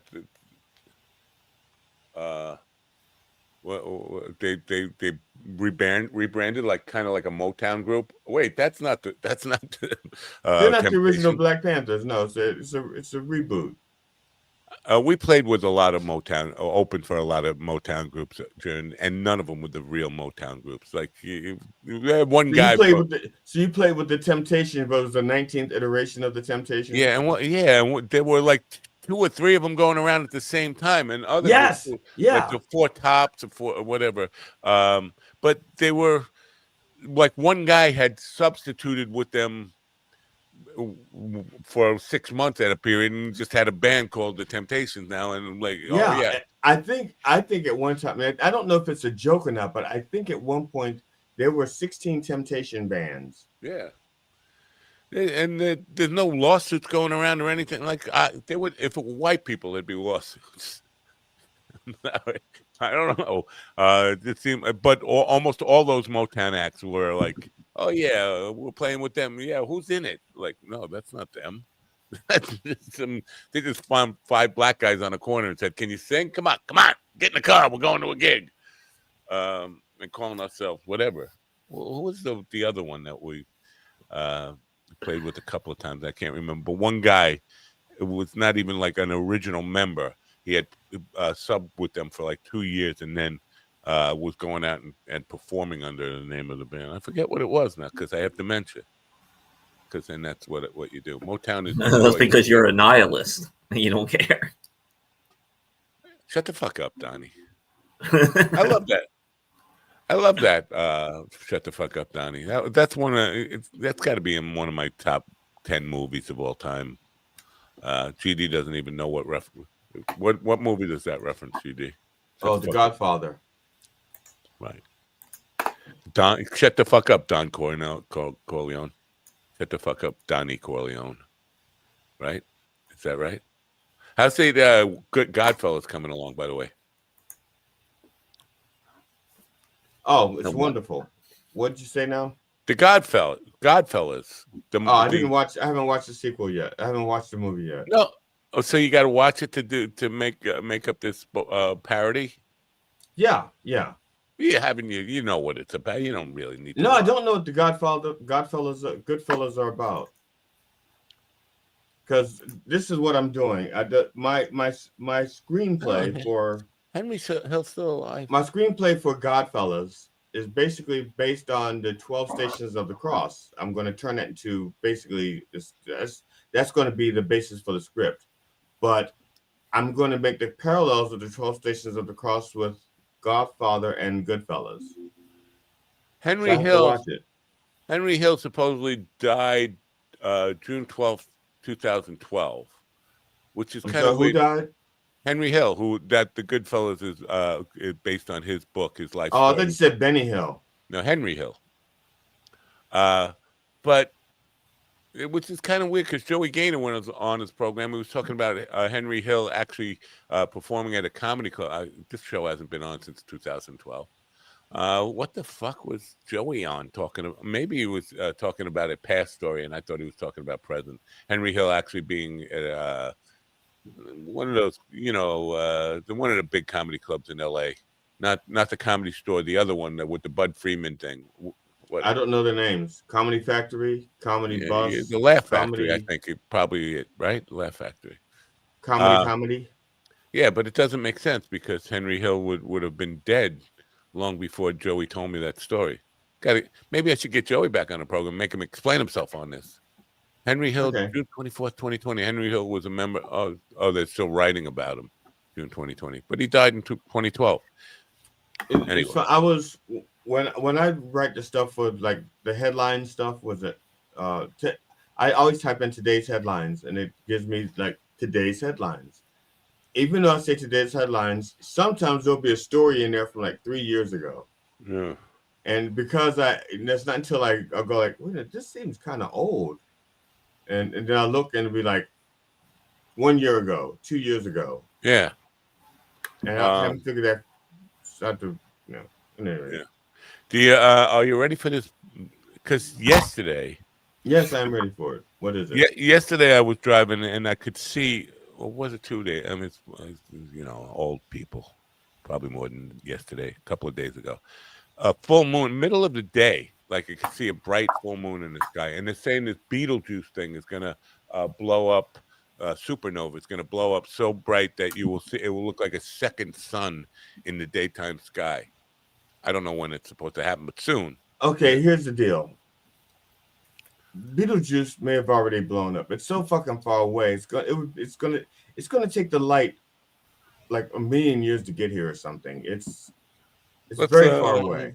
So even if it happened, let's say let's say Beetlejuice exploded a 500,000 years ago. We still won't see it for like another half million years. I think it's the light is just so fucking far away.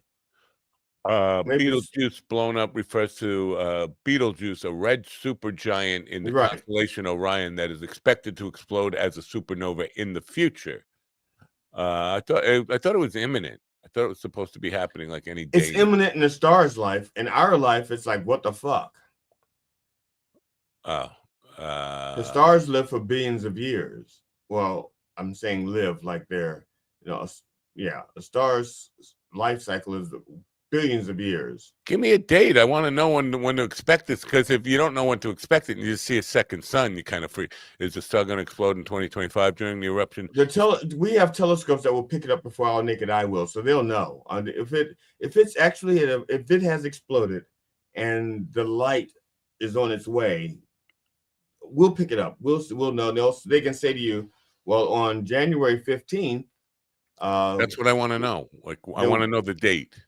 But obviously it hasn't come near us yet. It's not within. Betelgeuse explode today. Well, it's expected to go supernova. Predictions for when this will happen range from sometime in the next 100,000 years to potentially the next few decades. Like, I'm not going to be around for that. Right. That's what I told him. That's why as soon as you said Betelgeuse, I'm like, fuck it. Come on, man, stop it.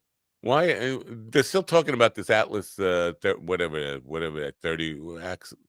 31B or something. Somebody took, and they basically put, AI pictures of a thing that looks like a spaceship or something. It's like, well, a Betelgeuse supernova 2025. What we know so far. That's an hour. Somebody did an hour and 7-minute video on it on YouTube. Like, who's gonna sit through that? I mean, we're number like 1 in science and stuff, and we don't even sit through that stuff, right? No, that's because we know better. We're real scientists. We're not going to sit here and deal with projections and shit that's not even. Well, why don't your buddy Neil come and talk to us if we're real scientists? Because we don't have what is it? An alien? Yeah. What does that guy claim to be? Okay, he doesn't know Steven. Steven could be our alien. He would not know. We could say that, right? Yeah, we could say Steven is from another planet. I tried using Steven. Remember, I tried using Steven I tried using Steven to lure porn stars, saying he was dying and like his last wish was to meet. And none of these porn stars would even throw us a bone. What we do is we're marketing Steven wrong. So we tell Neil deGrasse Tyson that Steven is an alien. He's in a wheelchair because his legs have not adapted to our gravity. He's used to 1/6 the gravity of us, and so this is like 6 times what he's used to lifting. So he's in a wheelchair. It seems but the question would be, it seems like his big fat belly is adapted to gravity pretty well. Yeah, gravity is going to pull on it. Yeah. He ain't floating away anytime soon. No, I'm sorry, Steven. If you're listening, you fat bastard. I'm really. But he's lost a lot of weight. Steven's lost a lot of weight. He has. Yeah, remember his wife left him. That's got to be like 110 pounds. That is a burden. His kid doesn't live with him anymore. She's probably a good 90 pounds. All right. Yeah, he's lost a lot of weight. Fine, be that way. All right, you guys have a nice day. I'm leaving. What did you about? I should just get in my car and just start driving, right? So Ron, is this now this past week there was another person with more freebies at the HMAC. Did they used to do it before and I just never noticed it, or is this something new? What CDs did you say? No, freebies. Oh, freebies. No, they've just the past couple weeks they've had these, I guess, breweries or whoever they are, their salespeople or whatever, come sit there in the bar and offer free samples. And shit. Yeah, that's a good thing. Yeah, that's not a good thing. You don't think that's? Is it always a Monday night now? Do you know? I mean, I'm just curious. I think now for right now it's a Monday night because it's like industry night. Oh, okay. So that's why they've been doing that. They got to promote that so people come in for free drinks, free beer, free samples. They don't send like shot girls and stuff, because that was always the way to promote stuff when I was doing clubs back in the 90s. I don't want to talk too much. Yeah, 2 weeks ago there was a woman there, and she had some beers she was giving samples out to, and she had a free hat. Yeah, she was giving away hats. She was doing hats, and this guy was. She was fairly attractive, which was a plus. That's the whole thing about hiring. They gotta be. I mean, sorry, they have to be somewhat of a looker. No, am I wrong? I'm just wrong. Well, I wouldn't have kicked her out of the bar.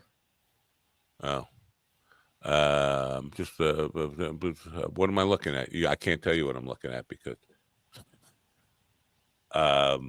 yeah, but no, getting like Jose Cuervo to sponsor a night, or somebody. I'm seeing comedians take advantage of some places that were traditionally music venues now.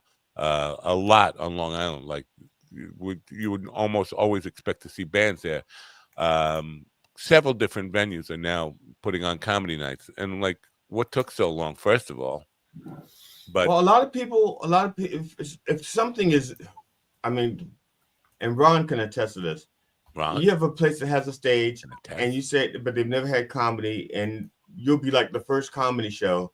It's almost like passing a kidney stone for them. It's like one night. It's like, I don't know, one night. You might scare off our customers. You might talk dirty. You might say mean things and chase off our customers. No, you're right. Let's have another Allman Brothers tribute band in here. Yeah, because am I right, Ron? Am I right or am I right? Well, I think what happened. I mean, you are partly right, because I think what happens is, well, you know how open mics are. Depending on who's running the open mic and what type of people you get that show up to do your mic, that can scare people off because of the therapy aspect of it. And but I'm talking about because, well, from my point of view, I'm not trying to get in with an open mic. I'm trying to do showcases and shows. Yeah. So I'm trying to get reputable comedians in, not the average fart off the street. Well, that's what's happening on Long Island. I mean, some of it's I don't want to mention why don't I. Sonny's Canal House, which is known as a very lucrative band gig place, has gotten putting on Rich Walker and Chris Monty and a couple other people. People that they play established comedy clubs and sell them out.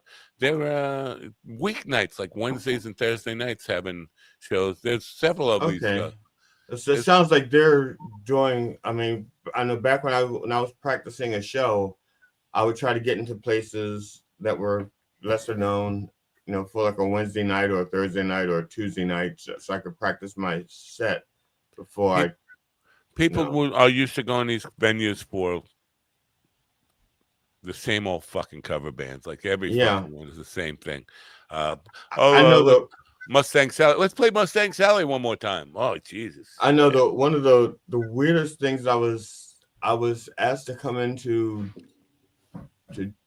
They wanted me to do comedy at a venue that had bands and stuff, and they wanted me to replace karaoke night, because karaoke, and I was like, they had like 3 karaoke nights, so they said, well, we can get rid of one of the karaoke nights, and so I went in on a karaoke night, but just to see, I told them I was coming in to check out the setup to make sure it was conducive to comedy. Because if the stage is in the wrong place, you're not going to get the people's attention, to laugh, whatever. It's totally different.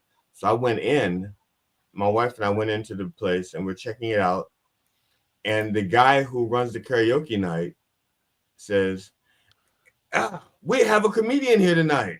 And he's like, just cold turkey in the middle of karaoke, just said, we got some comedy here tonight. And that's not why I was there. I don't know what they told him, but I was there just to check things out. But he did it, and there was like maybe 20, 30 people there, but who were there for karaoke, and 3 people, I got like a smattering of like 3 people going, Yeah, okay, comedian. And so my wife goes, "Don't do it." She says, "They don't want to hear comedy; they hear the sing." And I said, "Well, he already introduced me." She goes, "Well, don't go up there; they want to hear karaoke." So I had him play a karaoke song, and I sang first, and then I did the comedy. Oh, that'll show that, and they were all running out by the time you got to the bridge. That's right. Anybody left really wanted to hear me. Well, occasionally, like our local dive bar down here they do like a once a month karaoke or something, and Yeah, they do that like on dive- Saturday nights. And sometimes I'll show up there and I'll ask the guy if I can do comedy, and and it's mainly just a lot of crowd work and stuff, but it's like good practice because nobody's there is expecting comedy, and especially since it's around midnight, it could be a little dicey sometimes, but it's fun. Kind of like this show. Nobody's ever expecting comedy, or maybe they are expecting comedy. They just don't get it. Yeah, they're just disappointed.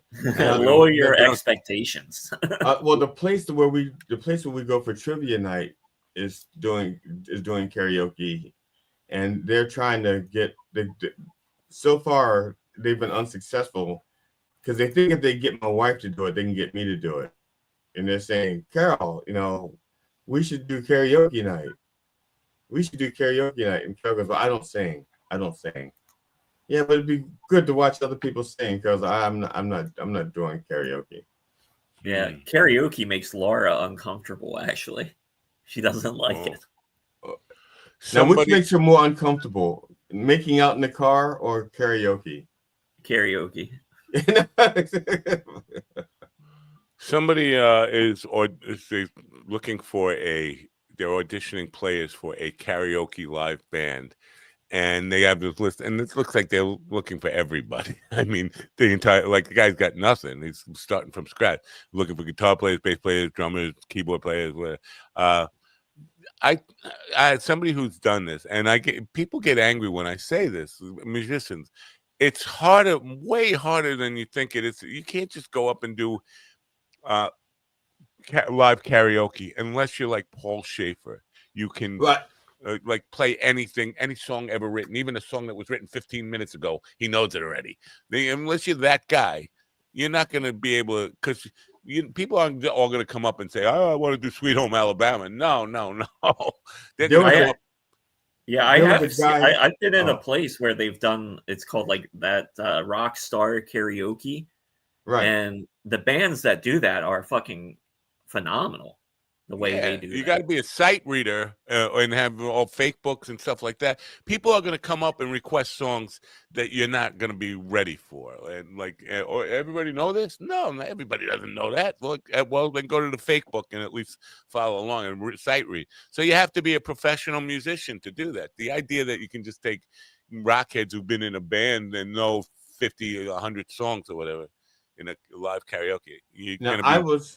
I was at one place where it was one guy doing the live karaoke, but he had his keyboard was programmable, and he had like 1,000 songs programmed into it. So you say a song, and he'd be like, do do do do do do do do do do do do do do do wah wah wah do do do do do that kind of thing. We're gonna get a copyright strike over that stupid shit. Well, because of Sweet Home Alabama. Yeah. Isn't that was Sweet Home Alabama? I do. You could even tell. Yeah, I do live karaoke, a solo acoustic, but that again, this is I bring a fake book and the chord sheets and all that stuff, and have my tablets there. Knowing a whole band to be able to play it together. And just when they come up with it, like, can you do "Baby It's Cold Outside"? Oh, like, no, I don't know that. Let me get my fake book out. That's one thing. Yeah. But to have a whole band be able to do that, and it's just you're asking too much. Yeah, you need. I'm trying to think. There was a Billy Joel song, and the sheet music was like 9 pages. Don't Go Changing. Is that it? Don't Go Changing. No, are you thinking of Love You Just the Way You Are? Scene from an Italian restaurant where it goes, it's a bottle of red, bottle of wine, and Brenda and Eddie had it already in the summer or something. It goes through the song is like I Love You Just the Way You Are, I think is the name of the song. Yeah, well, that's one page. No, it was orchestrated. It had like the keyboards and the bass and the guitar. It was like 9 pages, and I had to keep going back and yeah. I know that It was song very, inside and very out. long. It's not. It's not. It's not a long song. As far as transcribing it, even if you transcribed all the parts of the song, it still would be The like 2 music pages. that I had was 9 fucking pages. No, it wasn't. Maybe they used a that large song. font. Not that song, unless it was like it was gigantic. that song, because you know how many Billy Joel songs I've ever played in my life? 1. That's it. That's not the list. That's not a 9-page song unless you write it down 5 times with the largest font you could find on the fucking planet. It's it's repeatable verse. Yes, it is. Yes, it is. It's repeatable, but I'm telling you, it was fucking 9 pages, and not only that, I had to tape it and cut it, and it had a fucking coda. Not that song. No, it was that song. It's the only Billy Joel song I know. Let's look it up. Look up the sheet music. It doesn't matter what you find. I'm telling you what I had. There is no fucking way in the world that is 9 pages on anybody's transcription unless they are using a 5-inch font. Just not happening. Fine, Matt. You were there playing with me and Phil when we were. I'm sorry, not Phil. I just know the transcription of that song, and I know there's no way you could make it 9 fucking pages unless you had a font that was this big and written by like an idiot who doesn't know how to fucking write transcriptions out. It's just, you couldn't, even if you tried. This is a challenge for anybody within the sound of my voice. Try to write out just the way you are and take 9 fucking pages to do it. That's for anyone just joining us. Thank you for joining the How to Ruin Relationships podcast. Now back to our What relationships? I don't have any fucking relationships. Who has relationships? Exactly. You have relationships? Yeah. On our next episode, we'll be digging into how to keep people away from you. Well, yeah, this is definitely a goal. It's part of a thing I live for. Get him, Matt. Embrace the hate. Let the hate flow through you. It really just sounded like a married couple just arguing over each other. I told you to turn left here. No, it said right. No, it was left. Yeah. Yeah. There's no way your tires turn 90 degrees. Yeah. 45 degrees twice, baby. Hey, I think that's your next show, Matt. I think you should have a show called Road Tripping with Matt, and you'll pick somebody, you'll pick them up, and see how long it takes you to kick them out of the car. I'm afraid I'm going to get stabbed to death. And listen, however I'm going to die, stabbing is probably the worst scenario. It's not the way I want to go. How do I want to go? This is things. I think being burnt alive is probably worse than being stabbed. Being what? Buried alive? Burned alive. Oh, burned alive. Oh, well, yeah. My father would have a word on that because he was almost burned alive. But he got pity sex out of it. Well, it took years. That's a pity. He's playing the long game. So there is conjecture that he did it to get out of the doghouse because he was caught cheating with the woman next door, across the street, one of my mother's best friends. And do you think he set himself on fire with jet fuel? Yeah. Well, he didn't set himself on. Well, sort of. He was covered in jet fuel. He was stealing jet fuel, and somebody near him went to light a cigarette, and it just caught on fire. Just shot up the wall on the roof, and the roof started burning. And sparks flew over the barn. But yeah, then he got caught. He was burned on pretty severely, and incapacitated for like 3 years. Is what This is now, how long did it take your mom to forgive him for cheating? 3 years. Oh, okay. So she didn't forgive him before like a year and a half in. I don't know. You know what? I only found out about it when Mom was like this close to dying, and she kind of blurted this. So she didn't She didn't have time to go into the whole fucking story. Wait, I'm on the clock here. I gotta. I'm due to. She goes like, Matthew, I don't have long, so I'm going to give you the Reader's Digest version. Your dad was scum. I caught him. He caught fire. I forgave him. You know what? She forgave her best friend. I would be more upset with my best friend, wouldn't you? Don't you? Your best friend gets caught doing your spouse, and you just forgive them quicker. No, well, she doesn't have to we're not live with friends the best anymore. friend. She doesn't We have can't to be live with the friends best anymore. friend. Yeah, she but can, just not around another man. Yeah. And there's still some confusion about this, about the timeline of it, because she had a daughter who was just about fits the timeline of like could be my half sister. My brother thoroughly denies this stuff. I would like to deny it because Does she have a mustache like you? I haven't seen her in a while. I mean, is there any resemblance? Does she have the nose, the mustache, the hair? Is there something that would lead us to believe that she's related? She doesn't look like the rest of her family. There were lots of kids. She was darker complected. My father was darker. She's a beautiful woman, except she's got Matt's voice and face. It happens. It happens. But no, she's darker skinned than the rest of her family, and there was special treat. My father, like, well, if she was fucking your dad, she could have been fucking somebody else as well. No, she wasn't fucking. Oh, you mean the mother? The mother, not the daughter. Yeah. But my father went out of his way to be very accommodating to the daughter. Like, he got her first executive position at American Airlines and all this stuff. He was instrumental in doing a lot of things for her. That seemed like he didn't do that for everybody.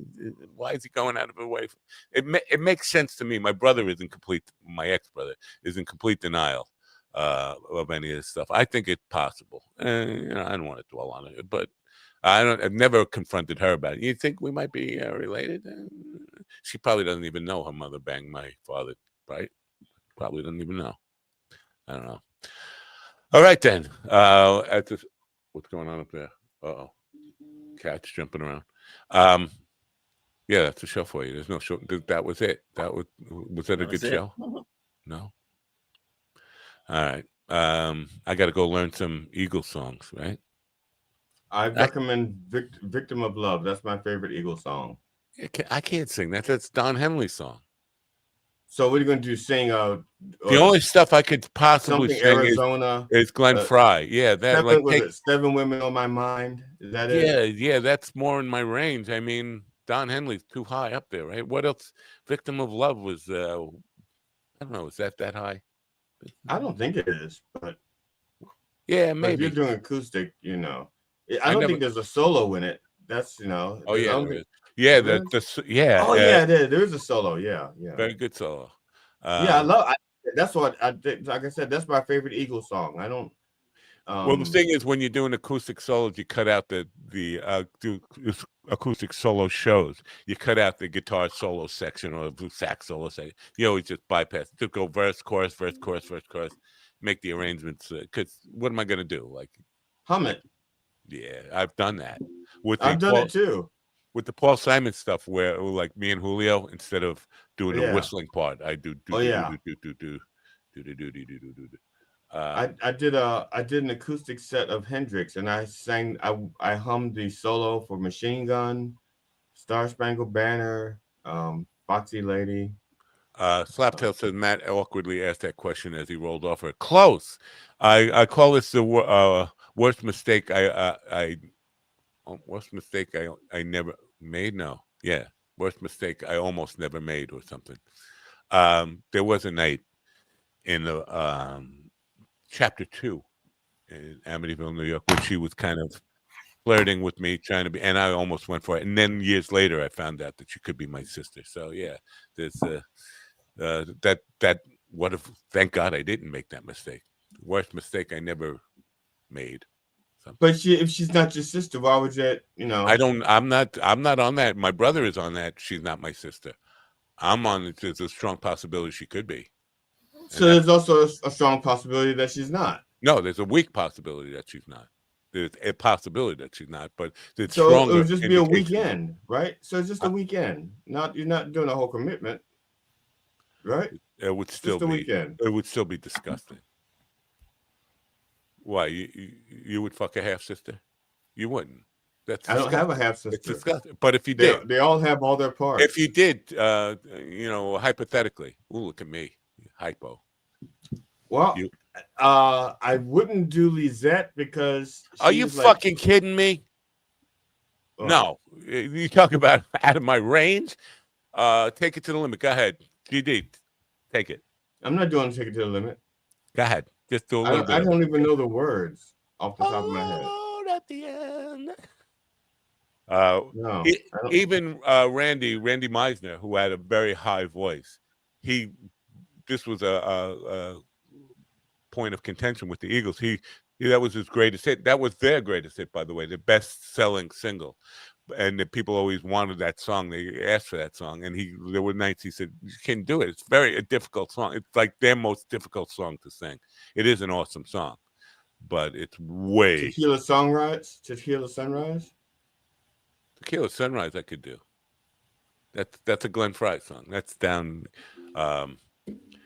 Take it to the limit is way. And Joe Walsh tries doing it now, and he embarrasses himself because it was only one Randy Meisner. Why don't you just do instead of the Eagles, do Smuggler's Blues instead? But they asked for Eagles, America, and Paul. Yeah, it's close enough. I mean, it's still Glenn Fry. All right. It's one of the better parts of the Eagles. Yeah. You know what? They fucking don't know anyway. This is the rec aide wanting to hear what she likes, not what the residents want, because the residents are all fucking shot. They don't. Yeah, they're all deadheads. There will be a deadhead there. Yeah. But that was the rec aide, one of the rec aides who wanted to sing the Dead stuff with me. He wanted to come up.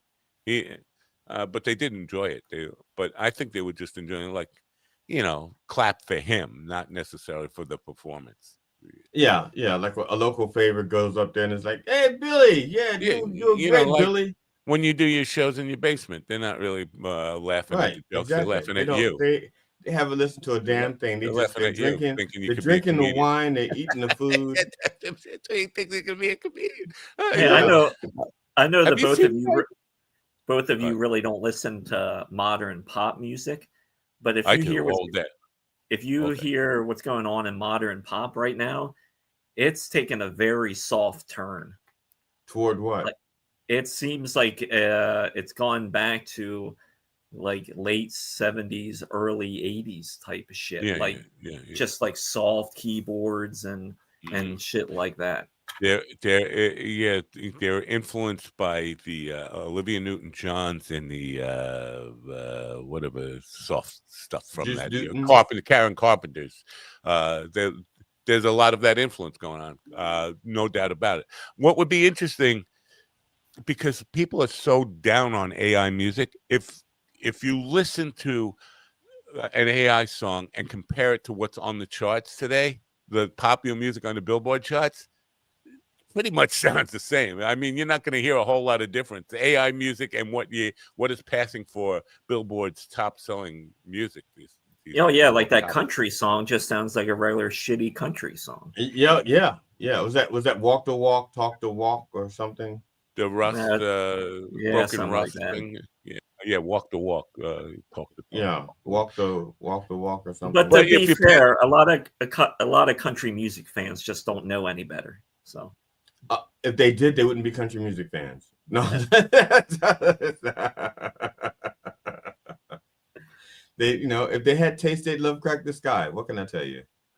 Where are you getting this? Because it's all coming from stream stuff, right? It's not coming from radio play or purchases. It used to be based on store-bought purchases. Now, right? Yeah.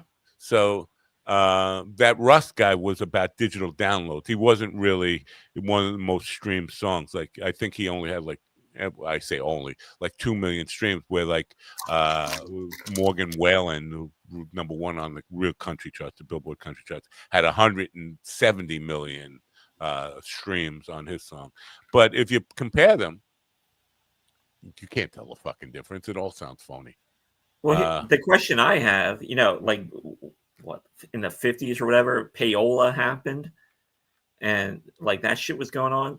So I'm not even sure if I believe like some of these artists, like, oh, we've got all these streams, because if you're an artist that has a lot of money, you could easily have like one of those bot farms.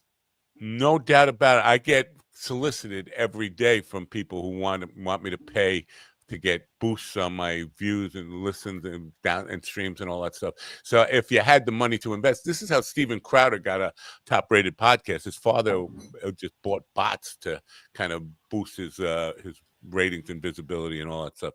No doubt about it. There's that element to a lot. And I think with this guy with the Russ thing, he did get. A couple of guys did an analysis of this.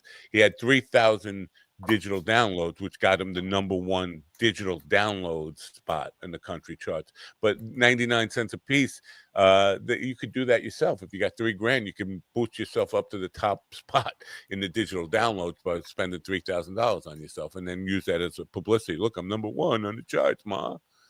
Yeah, because you hear that too with like with comedy albums, because there's a way to massage the algorithm on like Apple Music and shit, where your comedy album can be #1, and you don't even have to be like a known comic to make it happen. Right. I reran the and it's surprising that, because payola was illegal in the day, and a lot of DJs actually were fined or went to jail for some of this stuff. Now it's just like, sure, do it, go ahead. It's like there's no problem with it. Yeah, just fucking rig the charge. Robert Klein, I replayed the Robert Klein episode the other day, and I watched my own show with him, and I forgot that he had mentioned this, that Alan Freed, the guy who termed the coin rock and roll, he was sued. He was threatened to be sued by the guy Moondog, because he had the Moondog rock and roll, Moondog Music Hour or something like that. And this blind Viking guy, blind poet named Moondog, who was stood in front of the CBS building every day, had a large group of groupies, eccentric groupies. And Klein was like, you know, the market for groupies for blind Viking poets, he had them all. But Alan Freed was calling the show the Moondog Music Hour, and then Moondog threatened to sue Alan Freed, and he said, I remember the moment Alan Freed came on the air and said, we're changing the name of the show to Rock and Roll Party or something, and that's where the term rock and roll came from, was Alan Freed doing that. Yeah, but then that Alan Freed was the guy who got sued for payola. I was just going to say, that guy, the Viking guy, he now runs a podcast where he comments on other Viking podcasts. Yeah. Did I mention he was blind? Yeah. He was a blind Viking poet. I mean, can you believe this guy wearing this fur? This is obviously not from 1500. This is obviously a 1700 model. Yeah. My guitarist bought a burner phone, and now my band has 2 subscribers. Do you need a new phone? You have to. They can trace what phone you're from. It's not like, is it like an IP? I don't see why not. Sure. You should be able to do it on one phone, though. I mean, well, right? That's why, like, for the streams and stuff, you got to have like all those phones set up, like those farms or whatever they call it, where it's unique IDs going to your videos and shit like it. Because the algorithm will pick up if your phone is just repeating. You just love saying algorithm, don't you? You just love saying that. He just like saying Al Gore. He doesn't care that's about where the we moving are. part. Huh. Hey, Kevin, I'm reading here, Kevin Hart's special that dropped last week got 9.2 million views in its first week. I didn't know he even had a special. Did he buy them? Those are bots, those the views for No, Kevin that's Hart? from Netflix, right on Netflix.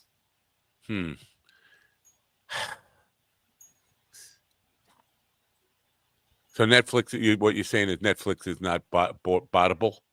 You can't bot your way. It's a paid subscription. Netflix is a paid subscription. I can't see how you would. I'm sure you could. It would take. I think it would take some work to do that, and an investment maybe.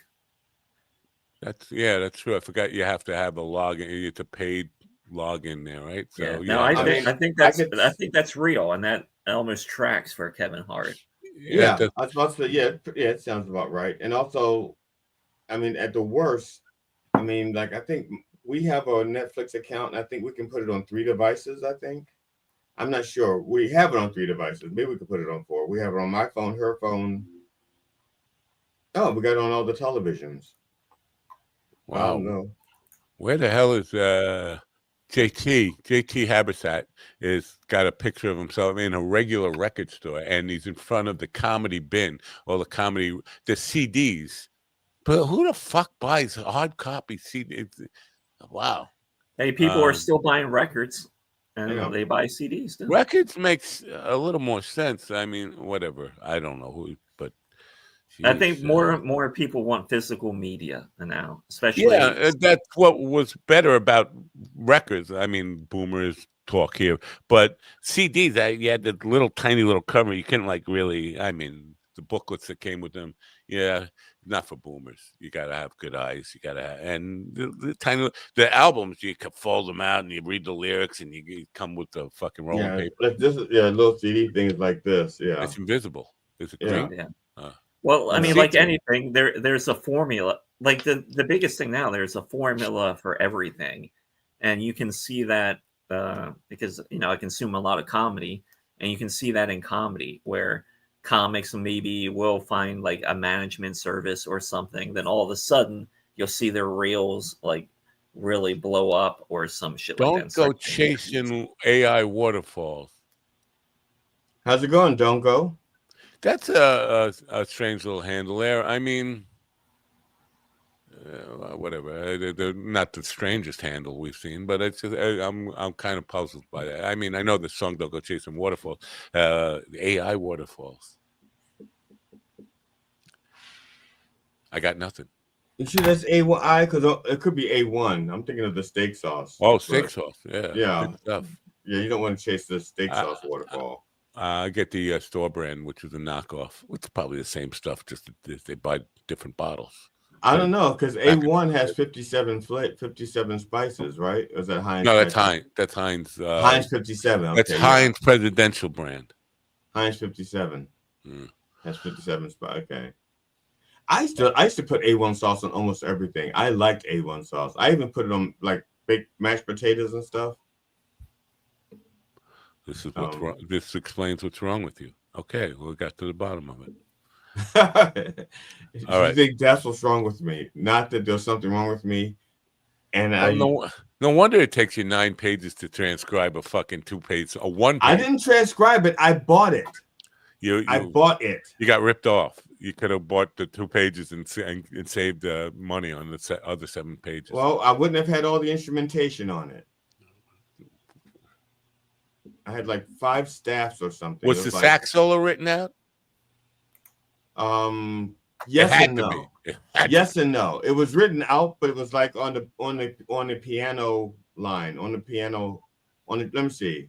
When I had Liberty DeVito, who played drums on that song, when I had him on the program, we spent probably 20 minutes talking about that song because, to me, it's one of the songs where he had to be just wanted to shoot himself every time he went to a wedding and saw a drummer playing that wrong, or not, or anybody in the band playing that wrong. That's one of the most botched songs ever performed, and every wedding band did it at some point. And for a guy who was on the record, and I asked him about that, and he was kind of snickering. Yeah, it's awful. Like you see drummers who just like like they never listened to the song. They just got the bass line and the guitar, and then they said, "Okay, I got this." It just plays simple rim shot stuff throughout the whole thing. And there's a cool little jazz groove in that thing that Liberty came up with, and they're disrespecting his work because. And this was part of. Or they're admitting they can't do it. Yeah, I mean, his contribution and the band's contribution to those compositions. I know a lot of people. Well, it's just the melody that is really copyrightable, melody and lyrics. But no, the groove to that song is what made it a hit, and they get no credit for that. They get no residuals on that, and a lot of as a songwriter, you kind of root for the guy who actually wrote the song. But when he wrote the song, he did not envision it with that jazz groove on there and the parts that the band added to it, which made it a hit. Right. You can't do those songs without that. Anyway, let's wrap this shit up. I got to go VA out. You guys, what are you doing? What do you do for your Wednesday, December 3rd? Tonight, I may be going to a Jake? mic, or I might be meeting a friend tonight. I don't know yet. Oh, meeting a friend. I'm just waiting on a friend. Yeah, but this Saturday, December 13th, you can get tickets for Laughing Stock Comedy Club for the Stack Deck Comedy Showcase. Aaron Bell, Ashley Pontius, Bhavik Patel will be there, and it's going to be a fun show. Tickets are $20, and you can get them at laughingstockcc.com. Laughingstockcc.com, Comedy Club. That's what the CC stands for. Look at me, I'm intelligent, right, Ma? All right, and GD's just gonna go transcribe 9 pages of "Happy Birthday" to you. No, my afternoon. Happy I'm going to be birthday. editing videos. Wait, next page. To you. Happy birthday. Like I said, I never transcribed it. I bought the book. I bought a song book. Happy birthday. Next page to you. Happy birthday. It's only 8 pages. So tonight is probably trivia, and until then, I'm going to be editing comedy videos. Yeah. All right. Yeah. Editing videos. Yeah. Yeah. And we got to start putting together road tripping with Matt Napo. I'm gonna road trip. We'll call it Roadmap with Nap. Oh. Yeah. Right. Oh. Roadmapo Napo. Oh. Oh. Yeah, and no GPS. You have to use like you gotta use a regular map. I don't trust the GPS since it got me my ass kicked. Fuck the GPS. You gotta use an old atlas.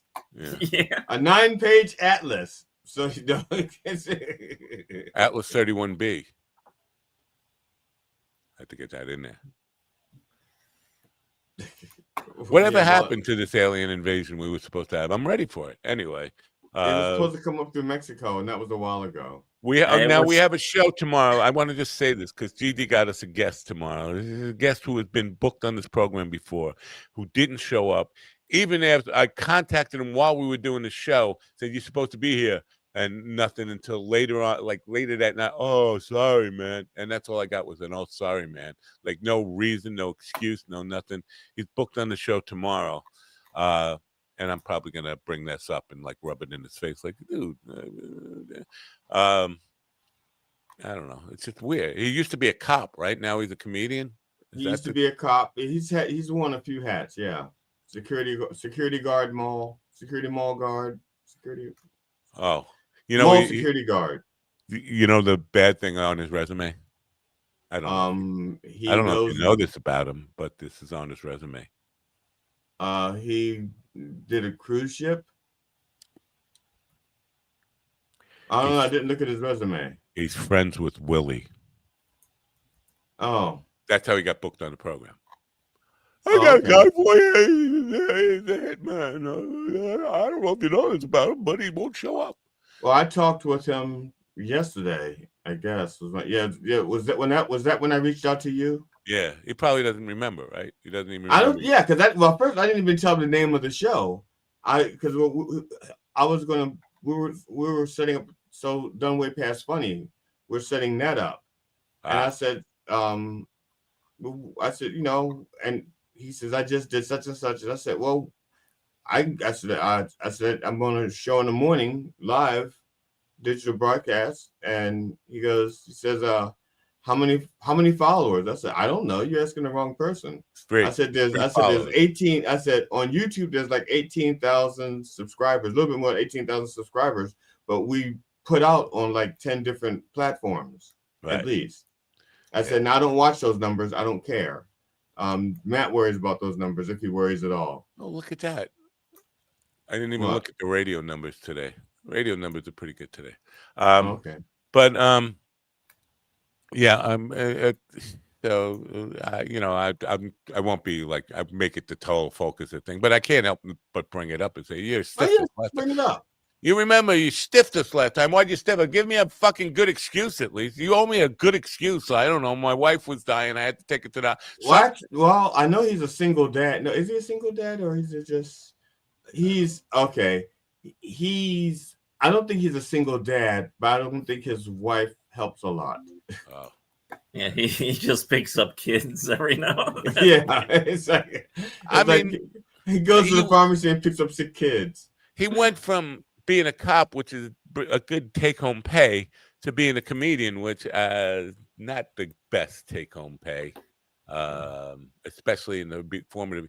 That's a rough transition to go from civil servant, guaranteed full benefit package, whatever, decent salary, to stand-up comedian. Well, you can ask him about that. Yeah, ask him about it, because actually, we talked about that a little bit, but not a lot, because I said, well, I don't want to ruin the actual conversation and stuff. I want to keep something a surprise. Right. Yeah. So I'm sitting on pins and needles, which is why my hemorrhoids are hurting really bad.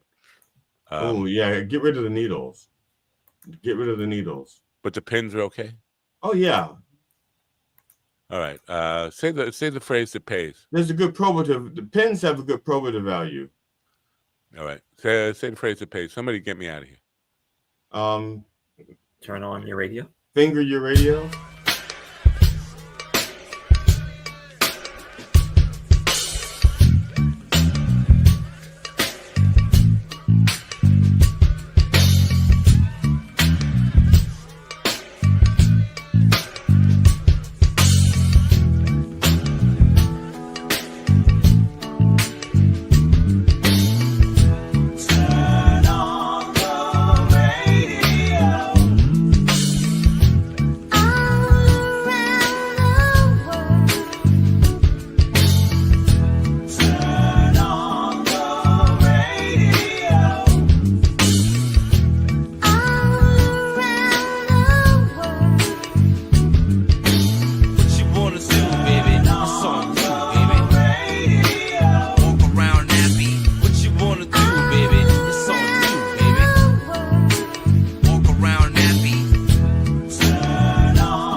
me, listen to me now. Listen to me, listen to me, listen to me now. Listen to me, listen to me, listen to me now. Listen to me, listen to me, listen to me.